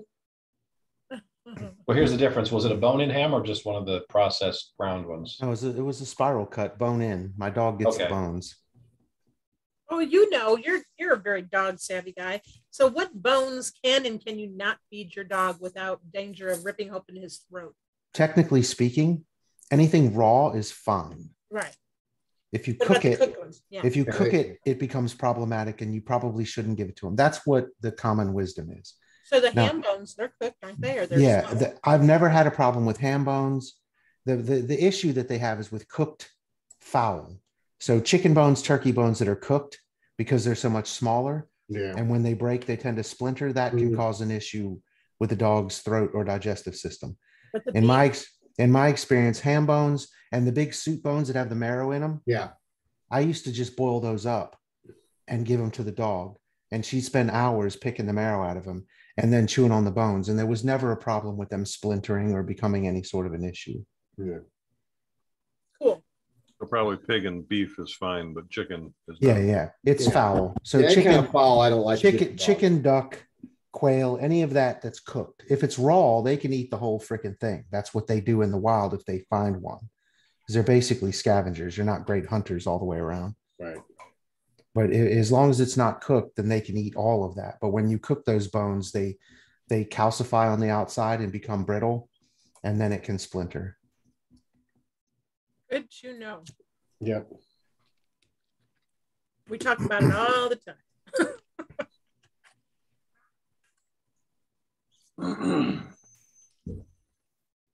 I spoil the crap out of my dog, so she gets a lot of things that technically she's not supposed to.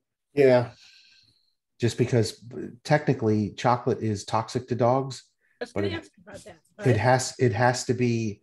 It's not one M&M is going to make your dog drop dead unless you have a Chihuahua, because it's parts per million in body weight. Right. So I can give my dog a couple of M&Ms. She loves them, and they're never going to hurt her. Well, you also think it's milk chocolate. If she eats a 35-pound bag of M&Ms, they'll probably kill her. But that's just the difference. Mm-hmm. Yeah, our current dog, within having that thing less than a week, it demolished a whole bag of milk chocolate. Yeah. And got super sick, was like twice the temperature she normally is. Yeah.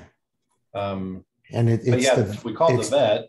It's the volume of the chocolate. Well, the vet said, what kind of chocolate was it? Which we just dumb luck. Amy always does dark chocolate, but this is when she had milk chocolate. And that's like, if it's milk chocolate, your dog's probably going to survive this. If it's dark chocolate, there's probably not much of a chance it's going to survive it. Yeah. Wow. How much was there? An entire bag, those little, bags of like individual wrapped, like Dove chocolates or something like that. Oh, yeah. It wasn't Dove chocolates, but it was, just a package of chocolates. But yeah, that there was a huge difference. The vet said huge difference between the amount of chocolate and a milk chocolate thing as opposed to dark chocolate. Yeah. My puppy's into the mulch phase of his existence. He loves anything mulch. Get out of the mulch. Then he likes to eat the rabbit crap. Stop eating the rabbit crap. Okay, I'm gonna put you back to the overall. But there's nutrients in that. Yeah, okay. I'm sure that's why he's eating it, but he's 6 months old. He's gonna get into anything. It's gross. Yes. Okay, so like I said, second night, almost nothing. Do you think that whatever was around here, like I said, either got eaten by the boar or left? So it got bored and left. You got yeah, exactly. You got bug noises, pretty much all you got at camp around here. You have kids, Kevin, because you sure are good with the dad jokes. No, that's why I'm good with the dad jokes. I don't have kids. So he's got time to perfect his dad jokes. Exactly. Wow. Go with what he's got, and I use them on my sisters and brothers' kids. Uncle jokes. Uncle jokes, yeah. Uncle jokes. Yeah, now they're great uncle jokes. So that's an okay uncle. No. Yeah, well. Okay. So you guys wake up, you're right here. Which route are you taking to get back? Or you guys went straight back. So which route are you taking to get back? If we can drag, we'll take off those two little gray things on the side of the south. So that one. Yep. And then the one directly to the east of that. That one will go straight south. The Price is Right. When they when they flip up the cards. So that's 8 to get back to our village. So yeah, so you get back around dinner time. Imagine that. We've got some dinner. Look, we got bacon. Well, we got to cure it first. Oh. I was going to say, so then 5 people are saying, great, we get to eat. Tomorrow or next week. Have fun with that trichinosis. Yeah. Yeah, get die of something. So, all right, I will figure that out and then add that to your list of provisions. But like I said, today I'm sure you're going to max out. So so you guys get back. You do get lots. You get kind of like a hero's welcome when you come in with that much meat. Like I said, no one's really starving here, but ever since you've been doing this, food has been at the forefront of people's minds.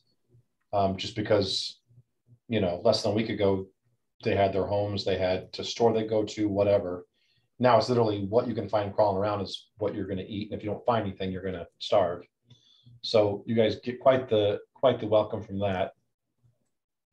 As another thing that I would like to do, which I haven't done yet, in this area where we are now, are there any animals that are not? Are there any wild animals? Basically, are there any wild dogs? Are there any wolves? Are there any? So each one of these is a square mile. So the one where Valky's house is, yeah, with this many people, you've scared away anything bigger than a squirrel. Okay. There's nothing bigger than a squirrel in this square mile area. And plus, as you guys have been foraging for food and find livestock and stuff, I would probably say the ring of the 8 squares that are around the one that you're in are probably fairly scarce as well. Okay. You might find some stuff there, but obviously because you guys always leave from there and everyone who's foraging starts and goes through one of those squares to get wherever they're going to try and find stuff. So it's pretty well picked through. So Mac, would it be too hard to do like a little summary of the numbers that we've exposed and what they are? Then on one of them, like maybe Jay, we haven't dealt with. Yeah, Jay, you haven't dealt with yet. That's the witch's house. Place that gave you the bad vibes. What was H2 and F3? I don't remember those. One of them was a vine. Yeah, the plants. Oh yeah, yeah. What was the other one?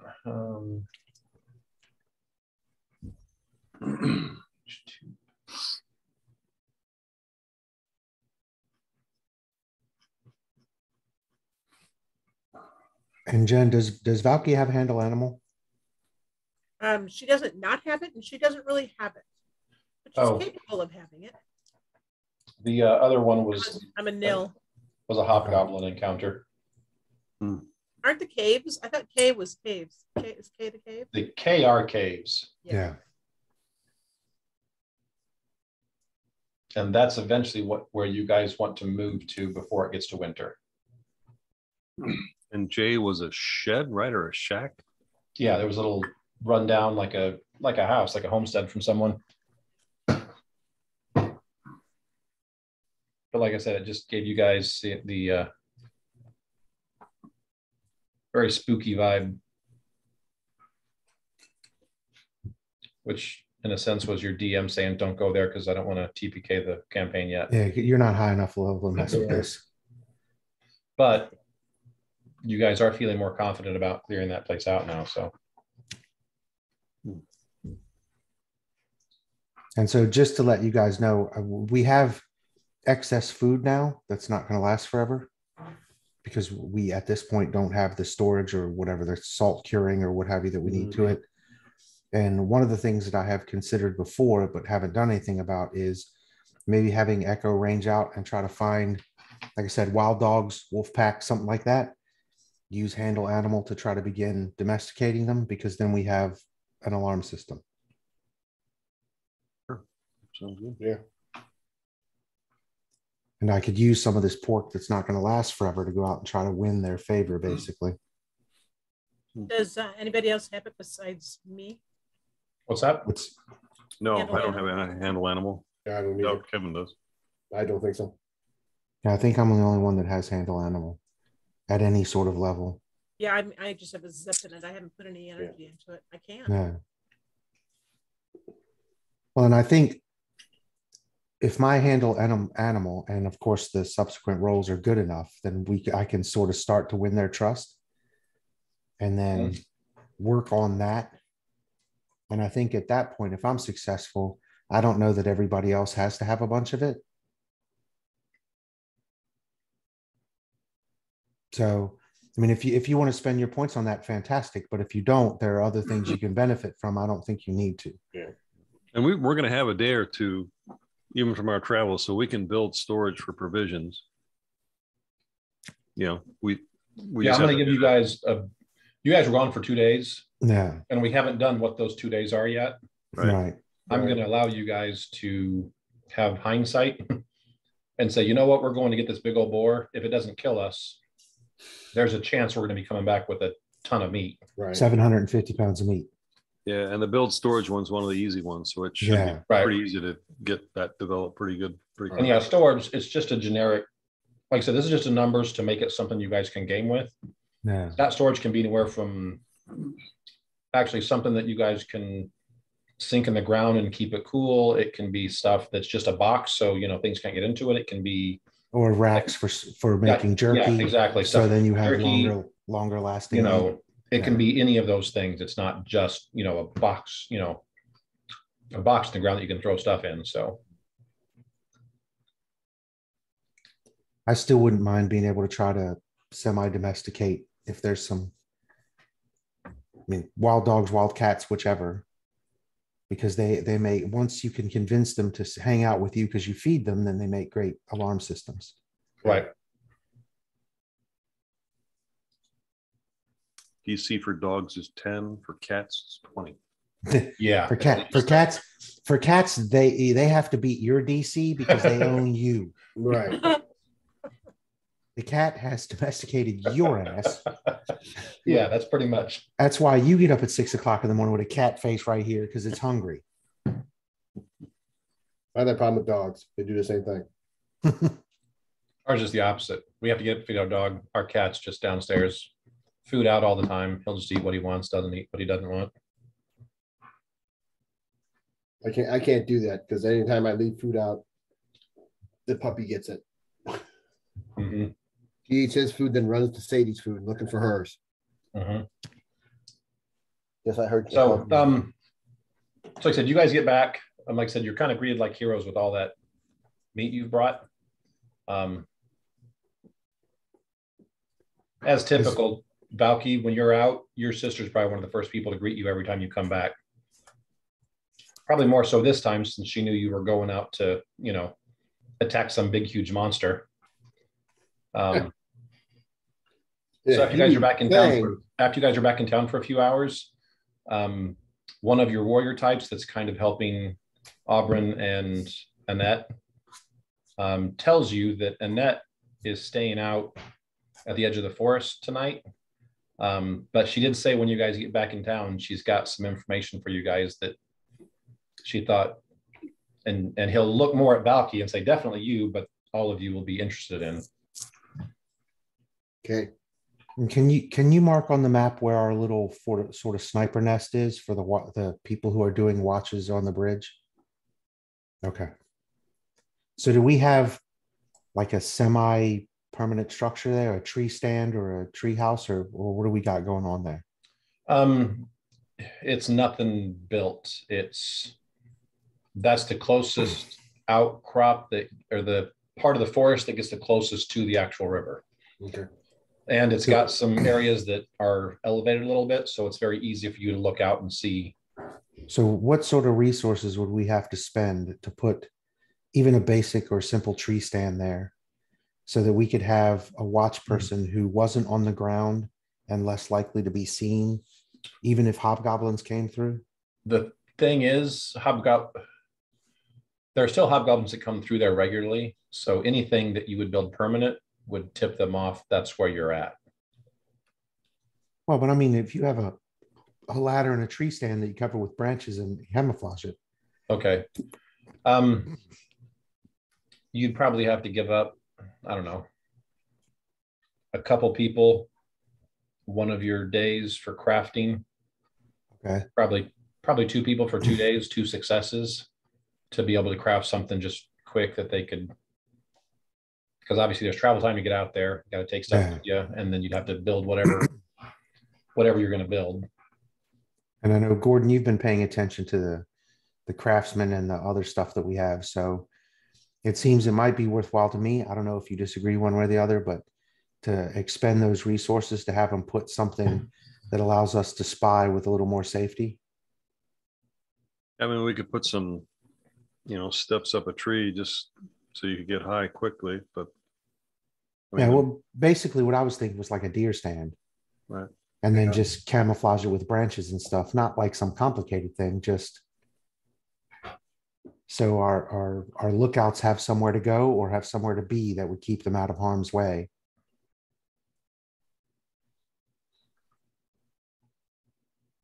Yeah, I don't know what Nana would think about that. She'd probably rather be mobile, I think. Just be able to move around, but I don't know about some of the other guys.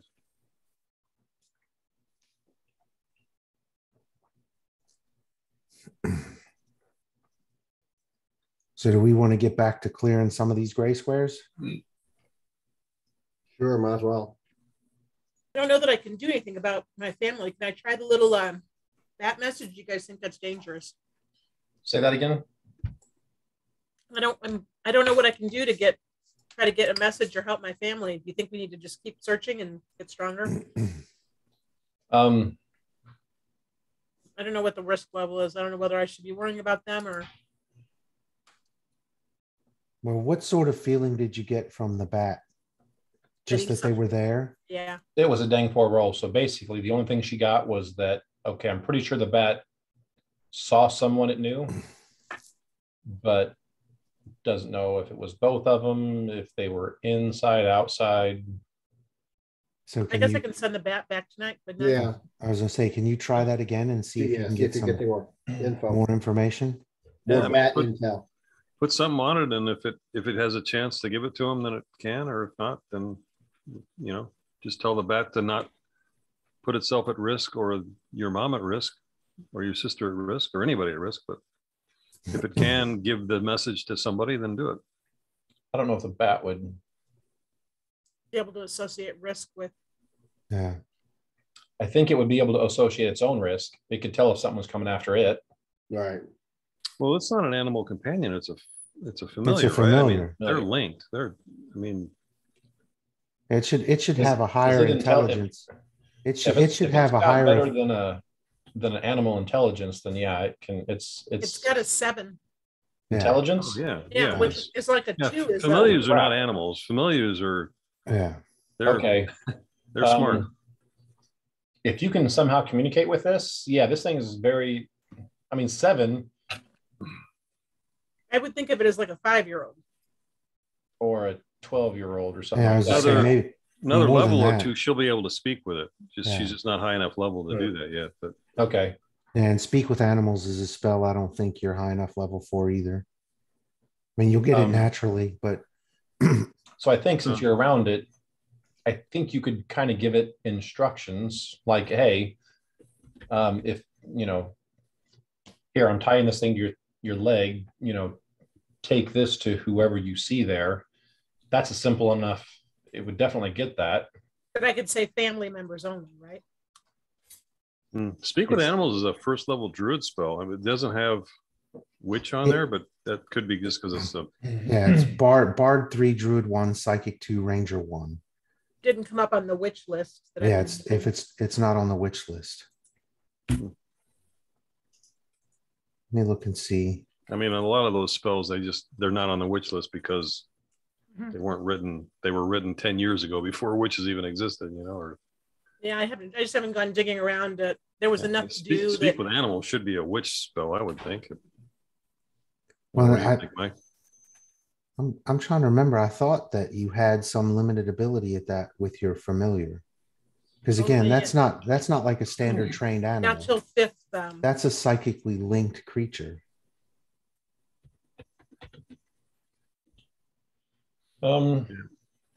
So I'll tie a message, and basically it'll be,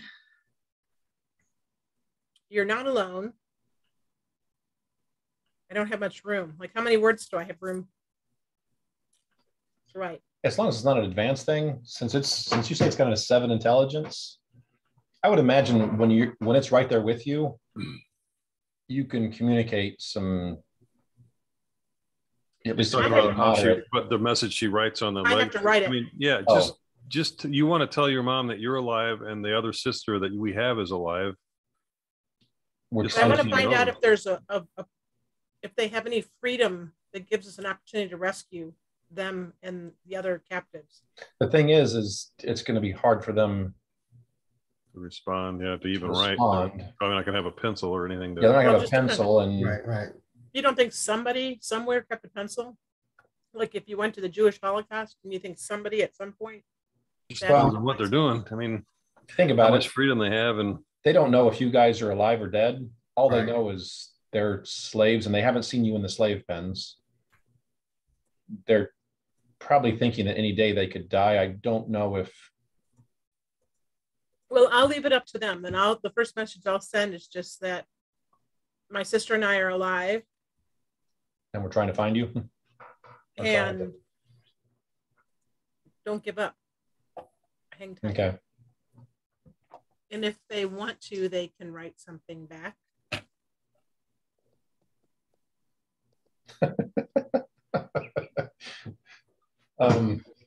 Okay. So are you doing this tonight, or are you going to do this while I assume you guys are going to see Nanette tomorrow? Well, we're getting ready to do this next score of boxes too, right? They're on another area. So I'll send them out before we leave. We have to rest, and we have to go report with Nanette and see what's going on, because she asked us to see her. Okay, well, while we're doing that, then I'll. So your guys are going to be right there. That would be the least dangerous, because your bat would always be within a mile of you, and you could see it almost the whole way there and back.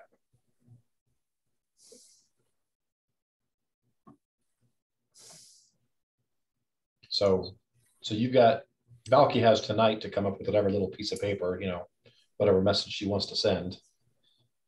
And then I assume since you guys get back here around dinner time, you guys don't really have time to make it there and You probably would try to make it there because you definitely wouldn't make it there and back. So it'll probably be a next morning kind of thing.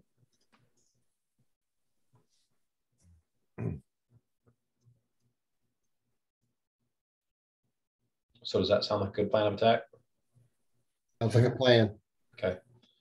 So that was 6, 7. So we're starting day 8. You guys get up in the morning. Give me another survival check, everyone. It's so embarrassing. Do we have to? Ugh. There you go. Takeshi has our back I think I'll hop on a little bit. because I rolled like crap.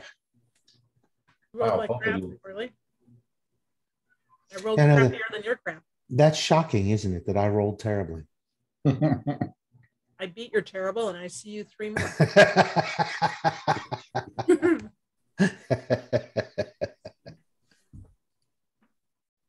Okay.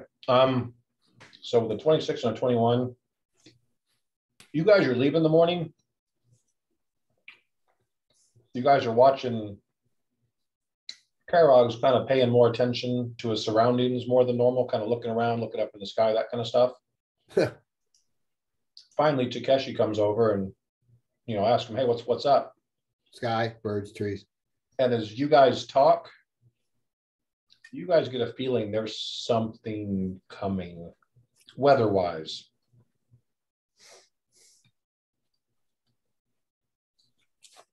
Like kind of, in the summers around here before thunderstorms, you can see like the leaves flip over and, you can tell when there's a low front coming through, you can just kind of, animals behave different, all that kind of stuff. You guys are just kind of getting the feeling that there's something big coming. Oh, like a weather front or something? Yeah. Well, we'll go through and Go check tell with the everybody old. there's a big storm coming. They need to batten the hatches down and Yep. Be prepared for it. I go check with the old people. Are their knees throbbing? Yeah. Other All the joints. older guys, all their joints are kind of, my knees killing me. Oi, my back. The best barometer, an old person's legs. Yeah. So, okay, you guys get that. You send someone back or, give them warning. So it takes you a couple hours. You guys do get up. It takes you probably 15 minutes to find the net, just because if she doesn't want to be found, she's kind of hard to find. You get there. She sends the guy that's with her. It's one of the twins. She sends him. She's like, okay, just go keep an eye. We saw some hobgoblins up that direction. She points them up north, says, go keep an eye on them while we chat. So he takes off. You guys are sitting there. So what she'll tell you is, she says, from what can see over the last couple of days, they are using, it seems like the slaves, they're building a fortress in town. Like the town is becoming a fortress. She'll pull you guys up. I don't know if you probably have to go a little bit up in the trees or something, but she'll basically allow you guys to, hey, this is what I'm looking at. It's still a good distance off, but you can see they are building basically a city wall around the town. The town's never had a city wall, but they are definitely enclosing the inner town, and they seem to be using a lot of slave labor to do a lot of that. so all hobgoblins? Are there any other What's that? creatures? All hobgoblins? Are there other creatures? This, from what you've seen, she'll say, I see almost 100% hobgoblins. She said, I have seen a fairly large bugbear coming back and forth. The bugbear actually seems to be interested in what's going on our side of the river. He's come to the bridge a couple of times. I've seen him with bands of hobgoblins as they've come to the bank and they're pointing stuff out. But she said, other than that one bugbear, it's almost exclusively hobgoblins. How long do we have before they build a bridge again? She'll say, I've already seen them start to put more supplies on the other side of the bridge. So they're already getting stuff ready to start building again. She'll say there's quite a few more guards that are armed with crossbows that are around those.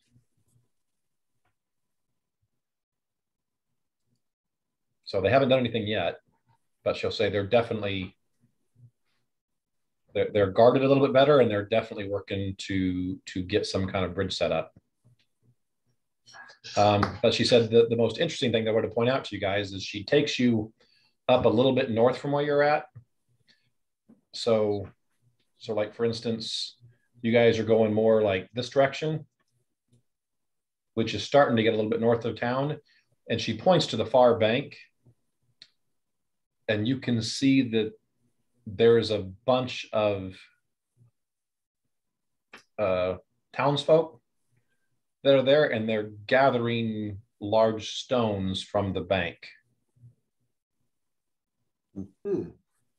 And they've got them basically gathering them, putting them in like wheelbarrows and stuff, and they're carting them into town somewhere. But the thing she wants to point out, she's like, there's always a fair amount of hobgoblins there that are covering them with crossbows. But she said these townfolk are right up close to the water. Now, she said without a distraction and without us being there, they would easily be shot and killed if they tried to swim out. But if we could set up some kind of ambush, we could probably, especially, I mean, she'll look at Valky and say, I know you've got family still there. If somehow we can get them there, we can set up an ambush and cause enough as a distraction or diversion that I think we can get a fair amount of them. She said we might lose some of them coming across the river, but I think we can get a fair amount of them across the river and out of there. I'll be right back. You guys talk amongst yourselves. Give us a topic, we'll discuss. You guys remember why they came in the first place? Like what it was that drew them here? Hasn't been explained. Yeah, it hasn't been explained. I mean, obviously they're building a fortress. So yeah, they set up a gate, took the city. But who's here to attack their fortress? Like it's pretty wide open. Sounds like they're trying to expand and take over, get land. I mean, they're trying to take over. They're doing an invasion. Yeah, it's an invasion force that's set up and is now trying to set up a defense system. Expand their empire. But right now, I mean, this is pretty much a free aerobic exercise plan for your mom and your sister. So at least they're fairly safe. They're getting healthier. So, you know. Yeah, right. It's a workout. They'll be better off. Not nearly as worried as I was if it was like a baby making machine or something, you know. Right. You must be her husband, because it sounds like exactly something a husband would say. Yeah, apparently Auschwitz was an aerobic exercise program. Right, exactly. No. No. Politically incorrect. Look, they've lost a bunch of weight. Yes, because they're not feeding them. Yeah. Don't give anybody any ideas on how to make an excuse for that. It was good for them. They helped them all be better, healthier people. No, they really didn't. No, they didn't. Not at all. Death is patently unhealthy. Yeah, it is. So final. So, ugh. I almost wonder if it wouldn't be better to let them complete the bridge. Because last time we went specifically to destroy the bridge. Right. But if they're gonna try to build a bridge, then that would give us the ability to try and get people out using. Yeah, they're gonna have a crap load of people over there. Well, yeah, but they've got a bunch of hobgoblins with crossbows. And I think that Valky has a solution for crossbows. Yeah, sleep. Well, no, not necessarily. What did you do? Yeah, what did you do last time? Some sort of swirling wind. Oh, the obscuring mist. Yeah. Yeah, they couldn't see to try and hit crap. Yeah. You have to have more than that, though. Well, obviously, I don't think we're powerful enough, right, to attempt a siege of any kind. But if we could do any sort of underground sneak people out, I think it'd be worth trying. Yeah. But at the same time, not to try to play both sides of it, we have a lot of stuff, a lot of gray over here that we need to figure out. Right. Because where are we going to take these people? And maybe the elemental could help us. I mean, speaking of underground, maybe the elemental could do go a tunnel. Britain and Europe, and Yeah, that would be awesome. A tunnel under the river. You can't make a tunnel. Right. F you, I can make a tunnel. I don't So know who Earth the hell you Elementals, think you are. when they do Earth Glide, it very specifically states that they don't. Well, they no, don't but leave that right, when they're earth gliding, but When they can they're earth still gliding. dig dirt. yeah, they can still dig tunnels. Don't kill our adventuring spirit. They can dig, but they dig just as effectively as a human with a shovel. I mean, they're not.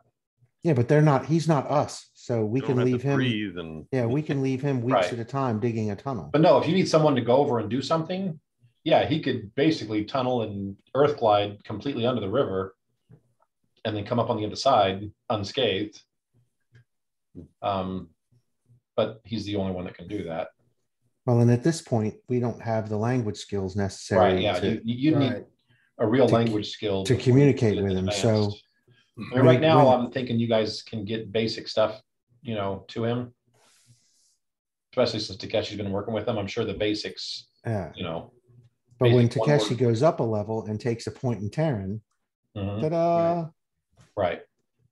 So we could try to have him build, Stalag 13 style tunnels, right? Build what? that's awesome. Yeah. Stalag Stal- 13. Stalag 13. Type Hogan's tunnel. Heroes. You haven't watched Hogan's Heroes, Oh Mike? my gosh. You've never wait a minute. You've never You seen haven't watched Hogan's Heroes? No Oh my way. Oh Even my I've God. watched Hogan's Heroes. Wow. Like, come on, I got boobs. I've watched I them know so many nothing. times. I've seen them, I've seen them all multiple times. I have not. I know Oh. nothing. Oh, I know nothing. Go to YouTube and check out at least a couple episodes of it. It's a what Hogan's world? Heroes is awesome. And next Is it time you world- get the flu, you get put down in front of Is it World War One or World War II? I think it's World War One, isn't it? World War II. It's Oh, is two. it two? It's Nazis. Yeah. If you Okay, have so access to Me TV, it's on every night of the week at 9:00 on Me TV. It's a World War II POW camp. And the Nazis, of course, because that's the way they're going to make it, are inept and incompetent. The British and American POWs, I think it's mostly British, have a tunnel system where they basically run the place because they can do whatever they want. It's a great show. It's so unrealistic, but it's funny. Yeah, it's I fantastic. like the Oh, Pink fantastic. Panther. Have you watched Pink Panther? Surely you watched that. You don't watch TV much, do you? Well, No, I've always been a 70s, 80s plus kind of guy. Oh, you got to jump into the. I don't 60s watch for much that. old stuff. No, you've got to check out Hogan's Heroes. That's one of the greatest shows that's ever been Oh, yeah. made. Yeah, it's That's the definitely 60s, right? Wasn't Quite that- literally. Yeah, I think it's the late 60s. 60s. Quite literally, that's one of the best shows that's ever been made. Yeah. Yeah. And very the entertaining. I'll have to check it out. the immediate guard, what was his name? Colonel Klink. No, which one was the one who I know Sergeant nothing? Schultz? That was Sergeant Schultz. Yeah, Yeah. Sergeant Schultz is just ridiculous. I mean, he just lets things slide. And my gosh, he should be reporting right and left. Yeah. yeah, he was the blueprint for every American guard that exists right now. I mean, It's a wonderful show. It's a great show. It's one of the things growing up, having TV land and getting to watch the old 50s and 60s TV shows. Yeah, that's where I watched it. Too, Right. I think. Was just awesome because otherwise I'd have missed them too. But it's a great thing. The best part of it is how Hogan manipulates Colonel Klink into everything he does. Yeah, exactly. You know, he just uses his vanity just to get him to do things he normally wouldn't do. And the POWs have like coffee, radios. They've got literally everything in this tunnel system, and they're doing it right under the noses of the Nazis, and none of them know what's going on because they manipulate the colonel, and the sergeant just doesn't want to know. He literally is perfectly happy with ignorance. Right. He doesn't want to have to deal with it. He knows nothing. Nothing. Nothing. Anyway, sorry. But yes, we need some Stalag 13 style tunnels. Yep. Okay. I don't know what that is, but I'm pretty sure the Because bugbears aren't that bright. And we've got Nanette Valky. will say this bugbear seems to be in charge. And we've got Valky, who's way smarter than anybody. Right. Oh yeah. Well, that's So a given. she's our personal Hermione. We need to just figure Yes, this pretty out. much. Yeah, here you go. Yes. But for now, since we have about a half an hour left, Right. do we want to go try to clear some more grayscales or squares or what? Really? Why don't we do that for now? Like I said, the only push to do anything here is the fact that every day that Valky's family's there is a day closer to when they're going to die. Right. But at this point, what we've seen is they're using the slave labor to build the fortress. Mm-hmm. So based on our assessment of how far along they are in the fortress, and I don't mean to try to be a sociopath and sort of put it down to days or whatever, but at this point, the slaves still seem to be useful, correct? Yes. So the fortress is not finished.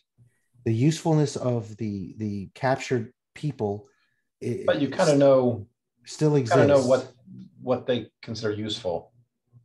Like if you talk about this, Nanette will say, "Yeah, I've seen several of them get crossbowed and just pushed into the water because they weren't moving fast enough." Right. Which you've got Valky's little sister and her mom, which obviously would not be some of the more helpful. Well, depending on what they have them doing. Maybe they're not building walls. Right. Maybe they're dealing with food store or with That's food possible. support or some other support, right? So right. I mean, obviously getting in there and getting the rest of her family out is a priority. So yeah. But at this I'm point, just saying that's the only part of this part that's a priority. Yeah. At this point, we're not strong enough to do that with what we have. Now, if we could eventually get the Earth Elemental to hook us up with some literal dugout, purposeful tunnels that we could try to use to save people, that would be helpful. Or if we get powerful enough that we can start trying to get in there stealth-wise, however. What if we use the Earth Elemental to Earthglide to undermine the fortress that they're building? You know, small, subtle ways. According to the Earthglide, the elemental moves through it, but it doesn't disturb. It doesn't disturb it, doesn't leave a hole, doesn't. So it's not like he could Earthglide underneath a wall. Makes a lot of mess. And have the wall topple over. Right. That's it basically allows him to move through it, and after he leaves the space, it's like it was before he got there. Right.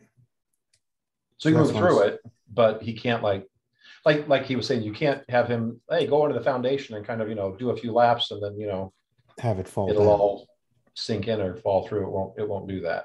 Now, maybe once Takeshi can actually have a conversation with it, there are things he can do to undermine the structural stability. Maybe even minor things that cause it to take it longer. Exactly. That's what I'm looking for. Not to destroy it. To increase the usefulness, according to the hobgoblins, of the slave labor. Right. So that they kill less of them. Mm-hmm. Right. And that's something that the Earth Elemental might be good for, but we need to be able to communicate with it properly first. And I think Takeshi's on that path. It's just going to take a level to where he gets a point to spend on the language. Okay. So then that's not good. We're not going to do anything there then. Well, not immediately, but. Right. Makes sense. I was impressed with your fog cloud and how easily that neutralized all my. Yeah, that's all my crossbows. That's a light crossbow eliminator. Now the thing is even if you can get people out into the water, most people are not good enough swimmers to get across there without drowning, because it's a fairly fast moving. Right. Well, and that's what I said. We don't want to get them in the water. It's almost as if we want to let the hobgoblins build a bridge. You could do that. The bridge, just anyone who has any kind of tactics would tell you that's never going to happen, just because what you guys have done in destroying it and what Nanette says she's seen around there, they're going to have so many people around that bridge that no one's getting across without them knowing it. Well, right. But once again, it'll be people with light crossbows, because the last time they built a rope bridge. So it wasn't like this firm structure. Right. That people could just run across. But if people start going out on the rope bridge and Valky can put down that mist, they can't see to try to hit with a light crossbow. it neutralizes that entire game. They would just have to storm across. They would have to then try to storm across, right? But you'd have to be over on the other side, and you'd have to, from the other side, get people to that side of the bridge. And there's going to be a ton of hobgoblins right there. On the other side of the bridge? Yeah. I know, we kill them first. And they can't be a ton because they can't move a large number over at any given time. No, not your side, the city side. Okay. On our side, if there's a couple that have made it over, slowly over a rope bridge, we murder them, obviously. Right. And they If can't we- get reinforcements quickly if the bridge is in the same condition as it was last time. If we have some ability to get survivors started across the bridge, we can shield them, or Valky can shield them, so that the light crossbow people have no chance. How do you get them on the bridge, though, from the other side? That's where we need the earth elemental. Perhaps. I don't know. It's Okay. all just sort of thinking out loud, right? Right. But your main argument, Chuck, is that maybe leaving the bridge intact is a good thing. Like letting them build it. Possibly. Because then we use that as a method to try and get survivors out, Right. as opposed to destroying it outright, which then just, again, encapsulates the survivors and the people that we want to save inside the fortress. Like I said, there are so many hobgoblins on the other side. You don't think you're going to be able to get anyone on the bridge on that far side to come across to your side. How many are over there, do we think? Do we have any idea? If you ask Nanette, she'll say it's definitely in the hundreds, maybe close to 1,000.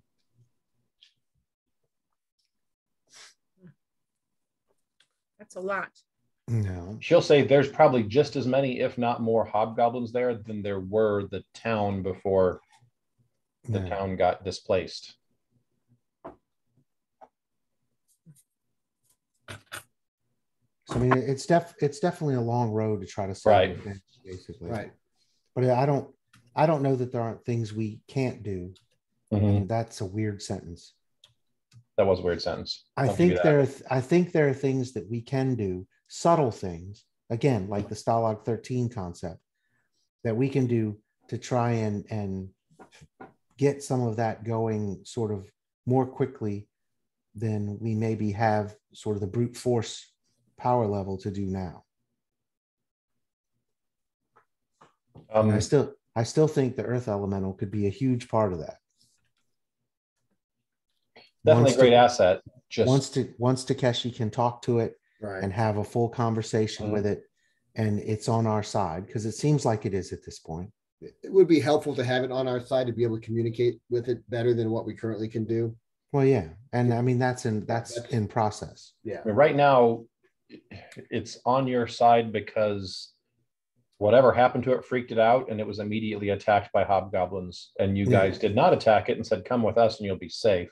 Right. So, I mean, it's not like you guys are feeding it. It's not like it, it needs meat to eat or whatever. So, right now, without a ton of communication, it just sees you as a group of friendlies that are not going to attack it. Right. And once we have communication, we can try to secure that. Right. And maybe even convince it to help us, because in helping us, it'll help itself. Until all the hobgoblins are gone, it can't access the gate to go home. Because that gate is now, if it's still there, apparently in the middle of a fortress that they're building. Right.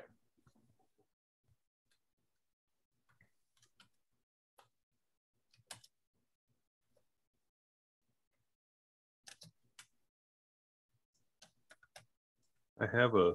Are we working on Cheeto dust there, or what? I got a blower, Jennifer. Oh, no, I'm changing out. I'm letting my OCD take over my spice cabinet. But I'm changing everything out into a perfectly balanced, every bottle is the same, labeled the same. It's a highlight right now. That sounds like something I would do. Yeah. Oh, it's wonderful. But it's very messy. Okay. Nice blower, Gordon. Well, like I said, you guys, we've got about 20, 25 minutes left tonight. You guys are going to have to plan if you're going to try and get someone out. And that might be done best just via an email chain. Right. Yeah. Because that way you guys can think, throw ideas back and forth, and then you can get me involved and I can shoot all of them down. Yeah. And at this You're gonna point, do that anyway, Mike. at this point, Valky sent the bat, right? Right, I did. Right. We're just So- waiting to see what comes back from the bat. Right. And So, the bat had a note and um, was looking for familiar people. okay, give me a D20, Me? Jennifer. Yeah.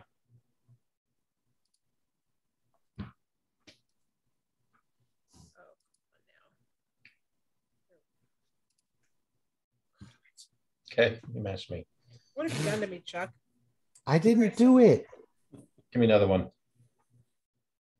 Thank you, good sir.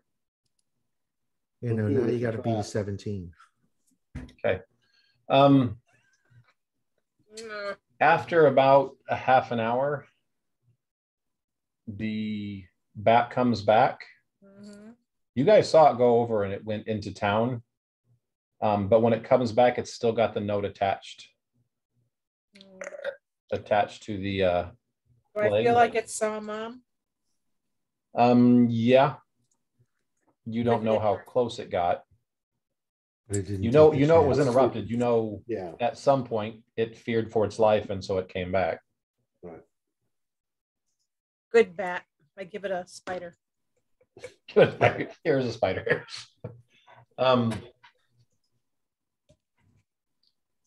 So yeah, like I said, you saw it over there. Your best guess, based on the feelings you got, is that it probably got close, but then it felt threatened, and so it left.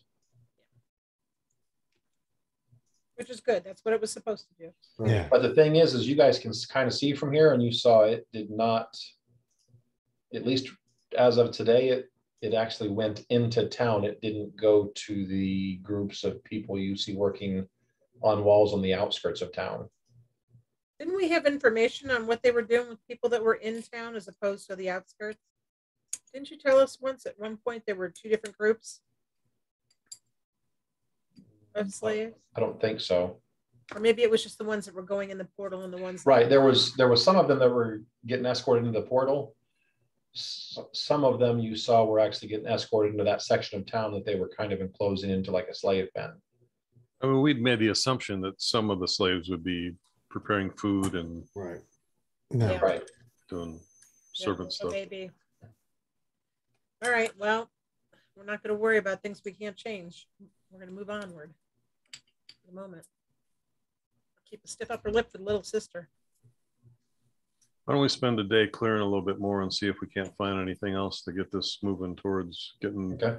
the rest of the people up away. This was early morning, Mike, is that right? You left, it took you probably 2 hours to get here. And you left probably 8 or 9. So it's probably getting close to lunchtime, not quite. Actually, after you guys sat around here and did this, probably it is lunchtime. So yeah, you probably got half the day gone. We're all having pork. Yeah. Pork kind of day. I'll give Nanette the pork liver. You're muted, Jen. No ham because it's not smoked yet. Right. Pork steaks, though. There you go. But you guys do get a sense that Conjure barbecue sauce. whatever, whatever weather phenomenon's coming on is going to be here soon. Less than a day. Like I said, you think it's extensive enough that you guys are kind of detecting it a day or so in advance.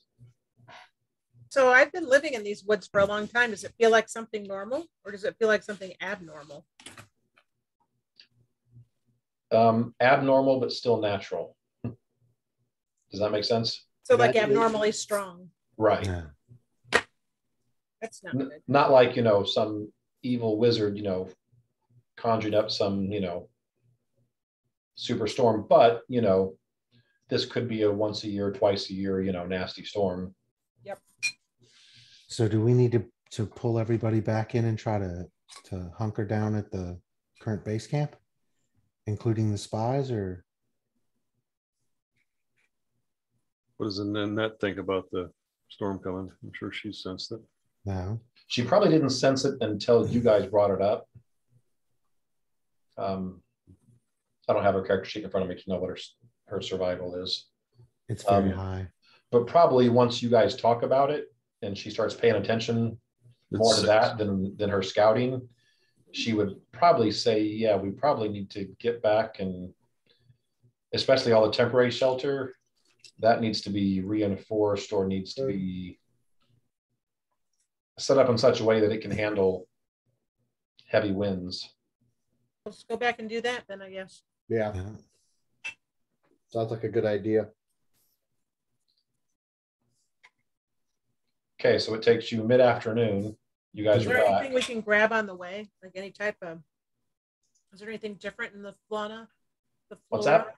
Is there anything different in the flora between here and our camp that would be helpful to pick up on the way? Like a grove of bamboo, say. Everybody give me a survival check on the way for basically on your trip back to see what you can find. Wow, okay. Oh my. So Valky's more concerned about her family. She's not having a whole lot of luck. Wow. But the other three of you that aren't worried about your family, you guys find lots of vines and lots of things that you can use as like makeshift ropes to kind of help stake things down and tie them into place. There you go. So you guys get back with armfuls of stuff that you can use to secure things with. Do we have any NPCs that have any engineering? No.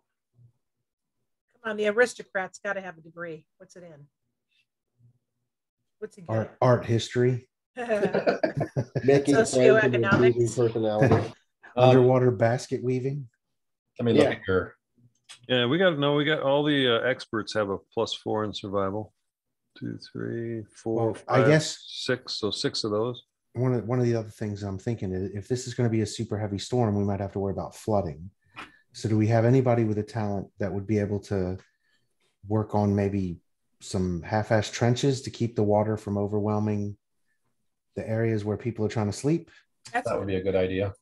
Digging trenches to carry the water out and away from the habitated areas, or what? Would that Auburn's be survival? Auburn has a 7 survival. Would that be a survival roll? Yeah, I think so. Probably, yeah. So I don't want you guys roll for her if you're going to put her in charge of that. So let me roll. Because Takeshi's got a +9 survival and I have a +7. And Auburn's got a 7 too. Oh, look, there you go. 26. Okay, so yeah, you guys start talking about that. Auburn's like, you know what? That's a great idea, guys. And so she immediately takes off. Yeah, grab some commoners with shovels and get them to. Yeah. Within an hour or so, you guys were impressed with how well she's got this cordoned off and has, all the routes of the water figured out. So they kind of don't flood everything. Stay away from stuff you guys have already built. Yeah. Food storage, stuff like that. Okay. So then I need either craft checks or survival checks from those of you who are securing things. Craft. Yeah, got none of that. So it'll be survival. Yeah. Knowledge nature? Fuck. Not really, huh? Wow. 20 for survival is not too bad. No, actually, 20 is the threshold for that's as high as that's the success you get. So there you go. Yes. Yeah. So 3 of the 4 of you get the highest success. Dang it, you guys suck.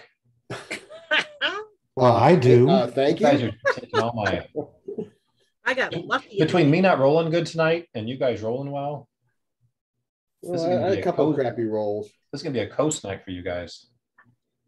Or just skill. So that's 3. I'm singing in the rain. Pretty much. Holy crap. And we're now surrounded by 7 rivers that didn't exist before, but none of us are flooding. Yeah. Which, if you live in Houston, is a really good thing. That's a. Because our shit ends up underwater all the freaking time. Does it really in Houston? Oh, downtown Houston, if it rains really Yeah. hard, it'll flood like that. Is Yeah. that normal or is that new, recent No, development? that's normal. We're about 1.5 feet above sea Yeah, level. the water table is pretty much the Yeah, ground level. we don't have indoor pools in most places because if you dig down far enough, you'll have an indoor pool, but it won't be the Yeah. water you want Right. Yeah. So why did you move to this godforsaken place again? because it's not cold. That was your only criteria? That was my only criteria. Damn. Stepping out on the front porch, having my lungs burn and my bones freeze, that was enough. I was done. Yeah. And I did that in Missouri. I was like, nope, out of here. Okay. Well, hang on, let me get to this. You wanted this quite a bit.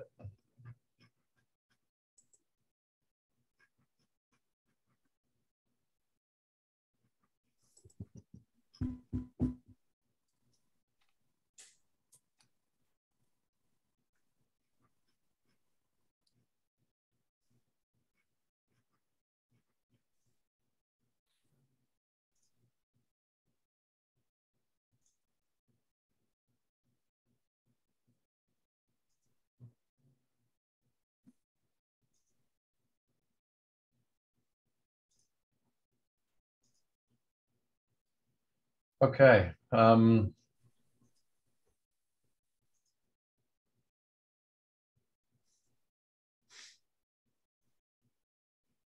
you guys did that one. Did 3 of those.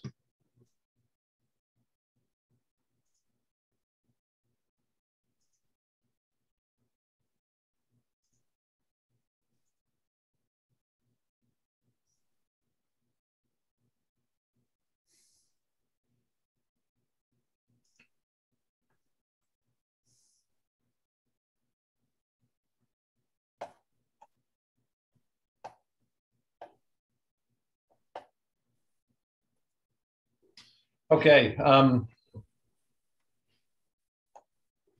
I said, you guys get back in the afternoon. You guys spend all evening doing this. By the next morning, when you guys wake up, there is no sun anywhere and it doesn't get too bright. Shortly after lunchtime, winds pick up fiercely. Trees are bending over.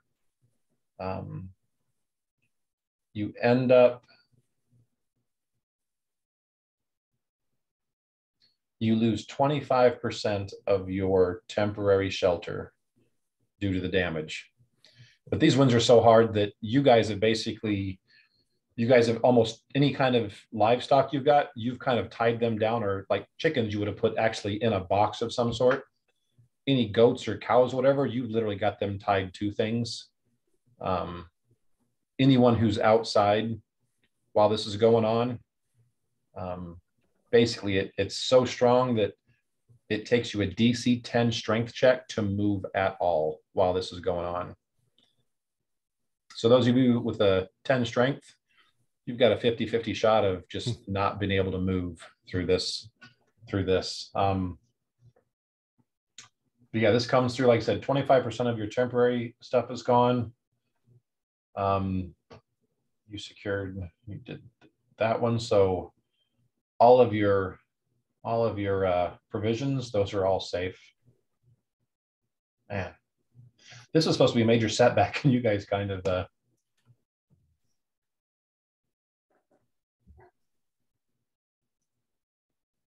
okay, then I need a reflex save from everyone. And your DC is even lower than it should be.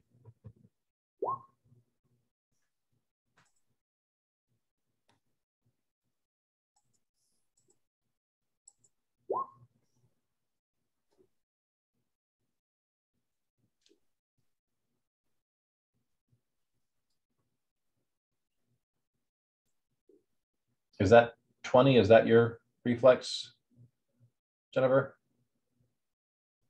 You're muted, Jen. And you're muted. 24? Dang. Okay. Karog takes D6 damage. I don't want to. 3 points of damage. Just I'm assuming you being one of the stronger ones is kind of trying, as things happen, you kind of move to places, help people. Right. One of the times you're out helping someone, this branch falls from the tree and cracks you right in the head and does 3 points of damage. But yeah, this basically goes through the evening. Sometime overnight, it calms down. So the rest of that day is shot. By the next morning, the trees have a lot less canopy in them. They're still there, but the sun shines through a lot more places than it used to.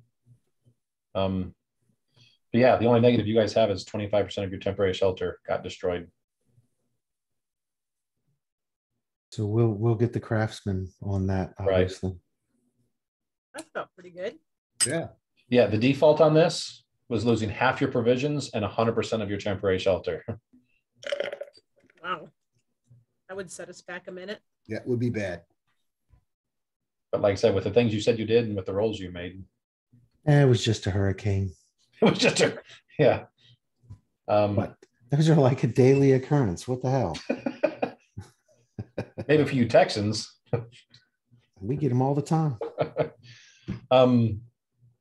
Another Monday. So yeah, I'm gonna put this on your day 9 on the sheet when we figure out what you guys do that day, that you've lost 25%. But you guys built all your while doing other things, you guys built all your temporary storage and or temporary shelter in like a day or two. So Yeah. this is gonna take you like pretty much probably a day to recover from. That's it. Should be a pretty quick recovery. Because I don't think that was one of the more difficult DCs. No, that was although Gordon, you were rolling pretty well. So yeah, I didn't feel like I rolled well, but it was a DC 10, so yeah, it was. I think you rolled pretty well for the most part. Not too bad. The stuff we were, and I'm talking about before when What's it was that? just the three of us. Yeah. When he was rolling for the craftsman and stuff, I think you did pretty well. Mm-hmm. There's a couple bad rolls here and there. That wasn't too bad.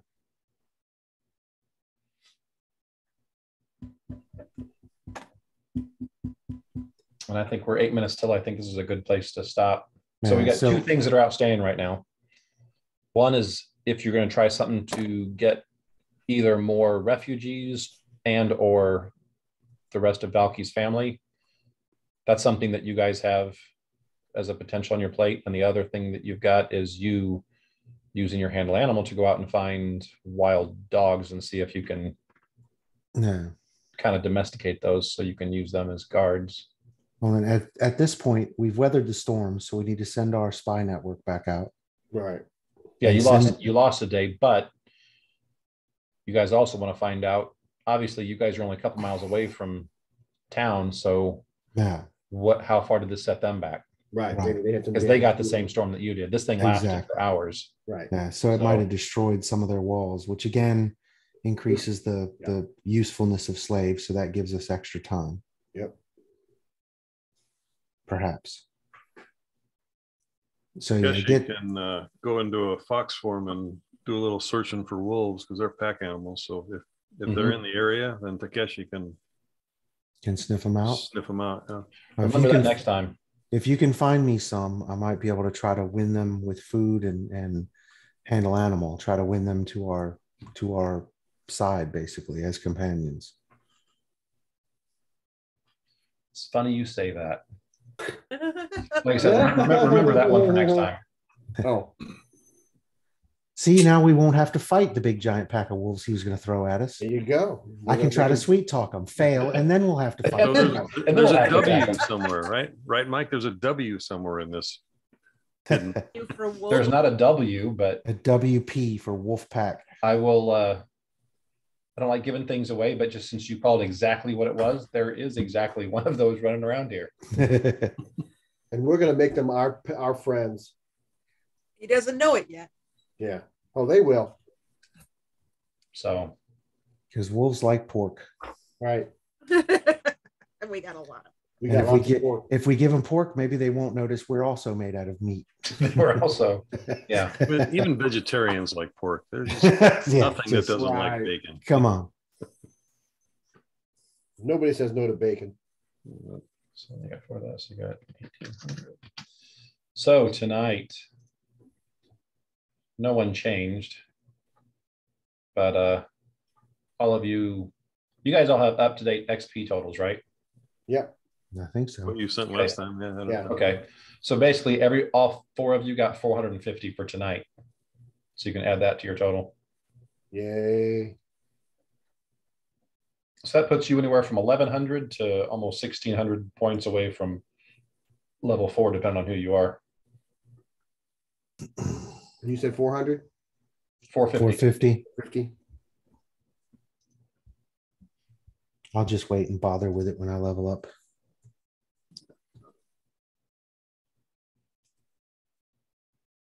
Me too. I'll wait until you say you level up. Right. Yeah, pretty You're much not level. try and get this done the same night. So I know pretty quickly when you guys level. Now, as far as email chains before the next time, I know we've got planning to do if you're trying to figure out a way to go after more townsfolk. No. I think you got some potential between the diversions, the things you've already done, and the resources you've got. It's just a matter of coming up with a plan that. Yeah. I mean, you guys have to come up with a plan, and then I'll kind of assign DCs based on what the obstacles are and just how I think go. Yeah. You know, a balloon or something that we can get across that river easy. Just don't have any. One of the things you could do is stake ropes on your side of the river and have someone that can swim to get them across. That way they can kind of grab onto it and pull themselves across. They can't, it's be hard to stay on top. Now, most of this river is no deeper than 6 to 8 feet. So if you got someone with a rope and can just occasionally get their foot on the ground just to kick themselves up to get a breath of air, that might be a way to get people across. There's still a chance of losing some of them because, like I said, it is a pretty good current. You guys could somehow maybe build a raft and throw it upstream far enough where they can't see it, and just kind of have the timing come by so when the raft comes down and gets close is about the time you guys are doing your distraction. These are probably all kinds of things that Nanette would be bringing up, but like I said, if you guys want to start an email chain with the 6 of us or 5 of us, yeah, probably there's 5 of us. And now what we've got 5 days, well, 4 days after the storm, right? Or is it less than that of NPC action? So the storm would have been day 4 that hasn't already been figured. So you're on day 9 now. So the first 5 we already figured, just me, you, and Gordon. Right. The storm was finished on day 9. So we have 3 days. Is that right? 4, I think. 4? 3 days before the storm, and then you've got the storm day. No one did anything. Yeah, except for hunker down. So we've got 3 days to assign tasks. Yep. That you can go through, Gordon, and figure out where you think we need to do some stuff. Now, after the storm, obviously, we need to expend some effort on temporary structure correction or fixes. But before that, we could do the food storage or more foraging or what have you. So you got the wolves, you got the rescue the people. You guys know the freaky place J? Yeah.